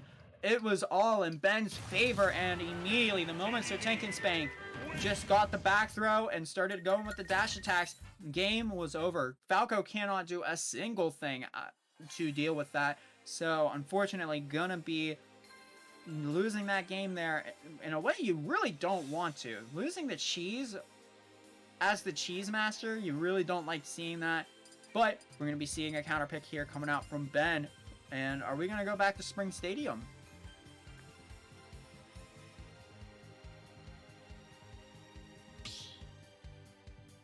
Yes, we are. We're going to be seeing the Spring Stadium coming back once again. And it looks like Ben's going to swap over to Donkey Kong, his tried and true character. But we're going to see Sir Tank and Spank stick with the DDD for this next match. The only character Sir Tank and Spank has been playing the entire tournament. So, here we go once again. Going to Spring Stadium. Now, I feel like this is a matchup that Sir Tank and Spank is probably a little more comfortable with against Ben, because Ben does love playing his DK. So they surely have played against each other multiple times. Oh, you see the barrel coming out. It's gonna be inhaled by King DDD. I didn't expect that to honestly work, but it did. Oh, gonna get the Congo punch, but not gonna get it. Unfortunately, not gonna get the kill. We're gonna see the fourth throw once again. This is a bad spot for Ben to be in, because once again, he's gonna go for the same game plan that he did the last game there, where just going for the dash attacks to stifle the recovery. We see the Gordo gonna get rid of the barrel there. Blue forward air, not gonna kill just yet, even at 136%, but unfortunately gonna go a little bit too low there. And now Sir Tank and Spank needs to get this stock off quickly. He is one game away from taking grand finals, ladies and gentlemen. We want Tank and Spank, if he wants to win, to get this first stock away to try to reset the tides of the game. Neutral air gonna get rid of the Gordo. He's gonna set him up in this situation now. He's gonna be up thrown into back air, into Gordo. He's trying to get the up air kill. He's trying to get something going. He's going a little too aggressive though, and Ben is calling that out. Gonna go for the forward smash read. Not gonna get it, unfortunately, but he's gonna get the shield break. He's gonna charge up the Congo punch. He's gonna get the barrel. He's gonna get Congo punch, but guess what? It ain't gonna kill. Oh my gosh, he's gonna throw the barrel, and it blocks Gordo from landing. Oh, not gonna get the kill there either. This is a very, very precarious spot for Ben and Tank and Spank. Tank and Spank finally gonna get the up air kill that he's been wanting all this time. And now he's gonna have to really get some sort of like 0 to death going here, because this is a very, very bad spot for him currently. He could get potentially up aired for kill or something. He gets the down tilt off. Oh, he went for a forward smash read, but not gonna get it, unfortunately. Oh, Ben's gonna get caught by Gordo, but Sir Tank and Spank just gonna lollygag a tiny bit, not gonna do anything about it. We're gonna see the down air coming in from Ben, looking to get this kill with the whoa! It's gonna cancel into aerial up special, but the Nair is definitely gonna take it there. 2 to 3 now. And this is a great spot for Ben at the moment, looking for some sort of starting initiator for the combo to potentially go. But Ben's gonna miss the grab attempt once again. And now we're gonna try to see. Oh, there's the Congo punch. Congo punch is honestly good even at early percent like that, because it just puts him in the perfect position to be able to be spiked potentially off stage or something like that. All right, we see the forward air coming in once again. Oh, the forward smash is gonna hit. He gets the read, and Ben looking mighty crispy there with that 2 stock remaining. And now Ben is gonna try to throw out his own wacky sort of game with the down special, going to double time the Gordo, taking that stock from Sir Tank and Spank, and basically reset Ben's advantage state. All right, we see once again Ben looking for some combos, but we see the dash attack once again, and this is what Sir Tank and Spank really likes to do here. He really likes to get this dash attack off stage, because it's on the ledge, on the platform like this, because it's such a great position, especially when you have a somewhat bad recovery like Donkey Kong has. just puts you in a really great spot to be able to just keep on doing it consistently and not able to do anything about it. But we see the spike coming in from Sir Tankinspank, and now he's gonna reset the stock count back to 1, and this is it. This is it. This is the moment. If Sir Tankinspank is able to get this kill on this game, he wins HDR for tonight. He wins. So a lot of pressure's on Sir Tankinspank to get this right now, and the pressure's on Ben too. He wants to get this win. He wants the game 5 so he could potentially take the reset and try to win here. But so far, Ben's doing a really good job of it, but we see the multiple times. We see the up special going to land there on the ground, going to be able to reset neutral. Oh, this is very close, 165% from Sir Tankinspank. He's going to miss the forward smash. He's just going to go with the multiple fairs instead. He gets Gordo. Gordo's going to land on Donkey Kong. He goes for the dash attack, not going to land it. Oh, we see the multi-jab. He's going to put him in the air. This is in a good spot to be in. We see the up air, but it's not going to land. Ladies and gentlemen, this is getting very close. We see the throw, but it's not going to kill. It's not going to kill just yet, ladies and gentlemen. All up special going to land. This is a very close game between both of our players. Oh, this is getting close. Any big hit could decide it, and oh, what a better way to end off game of 4 with Ben taking the win very graciously with the Congo punch. Ladies and gentlemen, holy shit, we have a game 5.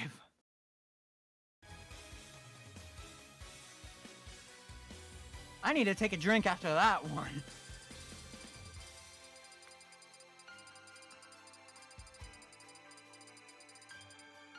That was a game of inches. That was a game and a half of inches, everyone. And I'll tell you what. This is the kind of stuff you like to see. And right now, here we go. This could potentially be the final game of the tournament, of the HDR bracket, or we could potentially see a bracket reset from Ben. And of course, both players want their win badly, but we see an early forward smash coming in from Tankinspank and gonna take that kill, not even taking a single bit of percent yet at the start of game 5 here. Tankinspank is making a big giant point to say, I freaking want this more than anything. And right now, it's looking pretty good for Tankinspank. This final destination counter pick is looking really good so far. No platforms for DK to be able to deal with King DDD's Gordo, so it's going to be a lot more of a dominant presence here in this game, sort of compared to what it was last game. Last game, Gordo was very dominant as well, but I mean, Ben was doing a really great job of just counteracting it. All right, we see the DK trying to land back onto stage. He's able to do it. He gets the booty bump to put DK back up into the air. Oh, he's going to be able to land back onto ledge and immediately counteract with a double up air there. He's going to be able to try to get this kill off as early as possible, but going to be sucked in and immediately going to try to get this potential forward air kill or back air kill. Oh, we're going to see the down air. Trying to go with the up air. Not going to be able to get it, unfortunately. Oh, this is looking very dangerous right now for both players at such high percent. Both players pretty much having max rage at this point. Oh, we're going to see the fourth throw coming in. Of course, that means Gordo's coming out. Oh, the dash attack coming out too early, but we see the spike, so up air is definitely going to take it at this point. 2-stock lead on Sir Tankinspank. This is looking like his tournament, but we see the down smash finally going to take the first stock off of Sir Tankinspank here for this potential final game. All right, Ben looking to get a little bit of a percent going. Was able to get it, but DDD looking really hot so far, getting the double nair into fair. Oh, here we go, ladies and gentlemen. We see the dash attack into the DDD hammer. Gonna take it with 1 stock remaining on Ben. Tankinspank is looking very fresh right now. He's looking really good. Oh, we see the spike. Oh, but he's gonna be able to land the DDD's up special. Oh, this is looking great for Tankinspank. He just needs to keep this going. He needs to keep the momentum going. And we could potentially see a Penguin winning Grand Finals once again at Hold the Fort 6. Will he be able to do it? He will! He will be able to do it, ladies and gentlemen. And with that being said, Sir Tankinspank is going to win Hold the Fort number 6 for Super Smash Bros. Ultimate HDR here at Contender Esports Gaming Center. man, can I just say what an amazing set it has been between both of these players. I mean, so Tank and Spank has been doing just a fantastic job of being able to deal with Ben. I mean, honestly, it's a matter of where you're placing your specials and like your projectiles and how you're able to deal with that against someone like Ben, and just doing a great job here, being able to take it through winner's side, and of course, probably going to be all the good vibes around with that one for sure between both of our players. Ben being a really positive guy. He might have lost the battle, but the war is never over yet. Of course, it's never ever going to be over. But I mean, fantastic work as always coming in from all of our players. Let's make things clear here, everybody. All of our players today here at Top 8 did a fantastic job. I mean, they all played wonderfully. What's up? Oh, nice. And everybody's doing a fantastic job.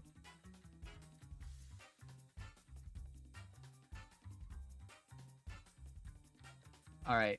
You're going to be switching over to all.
Jack it up.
Captain Falcon.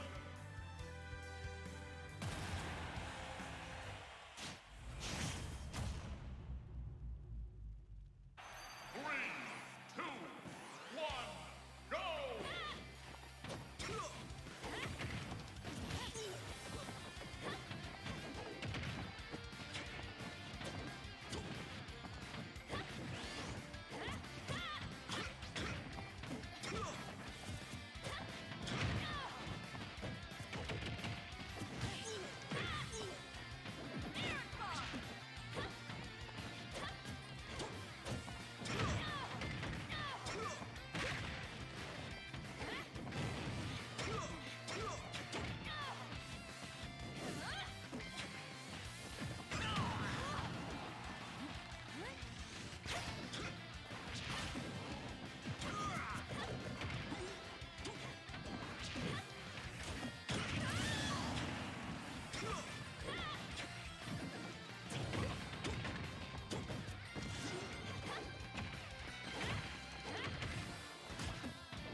Fail not!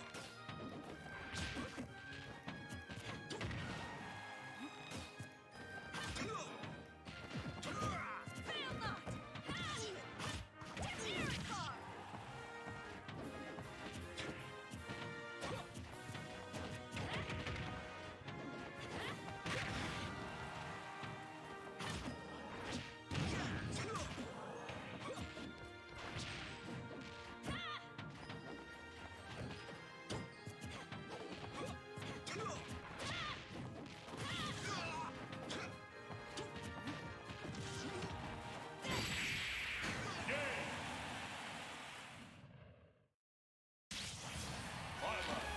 No hesitation.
Game.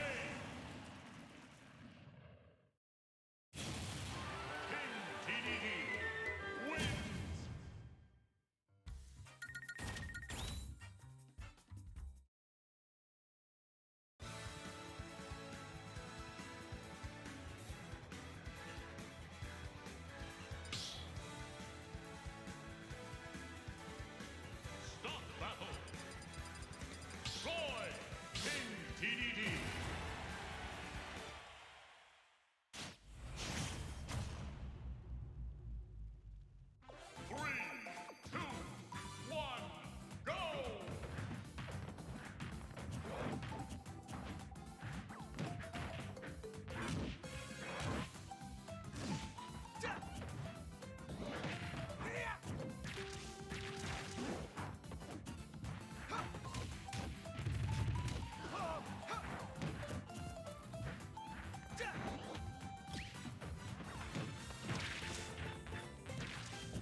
not an option.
Jack it up.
Jack it up.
battle, Dark Samus Mario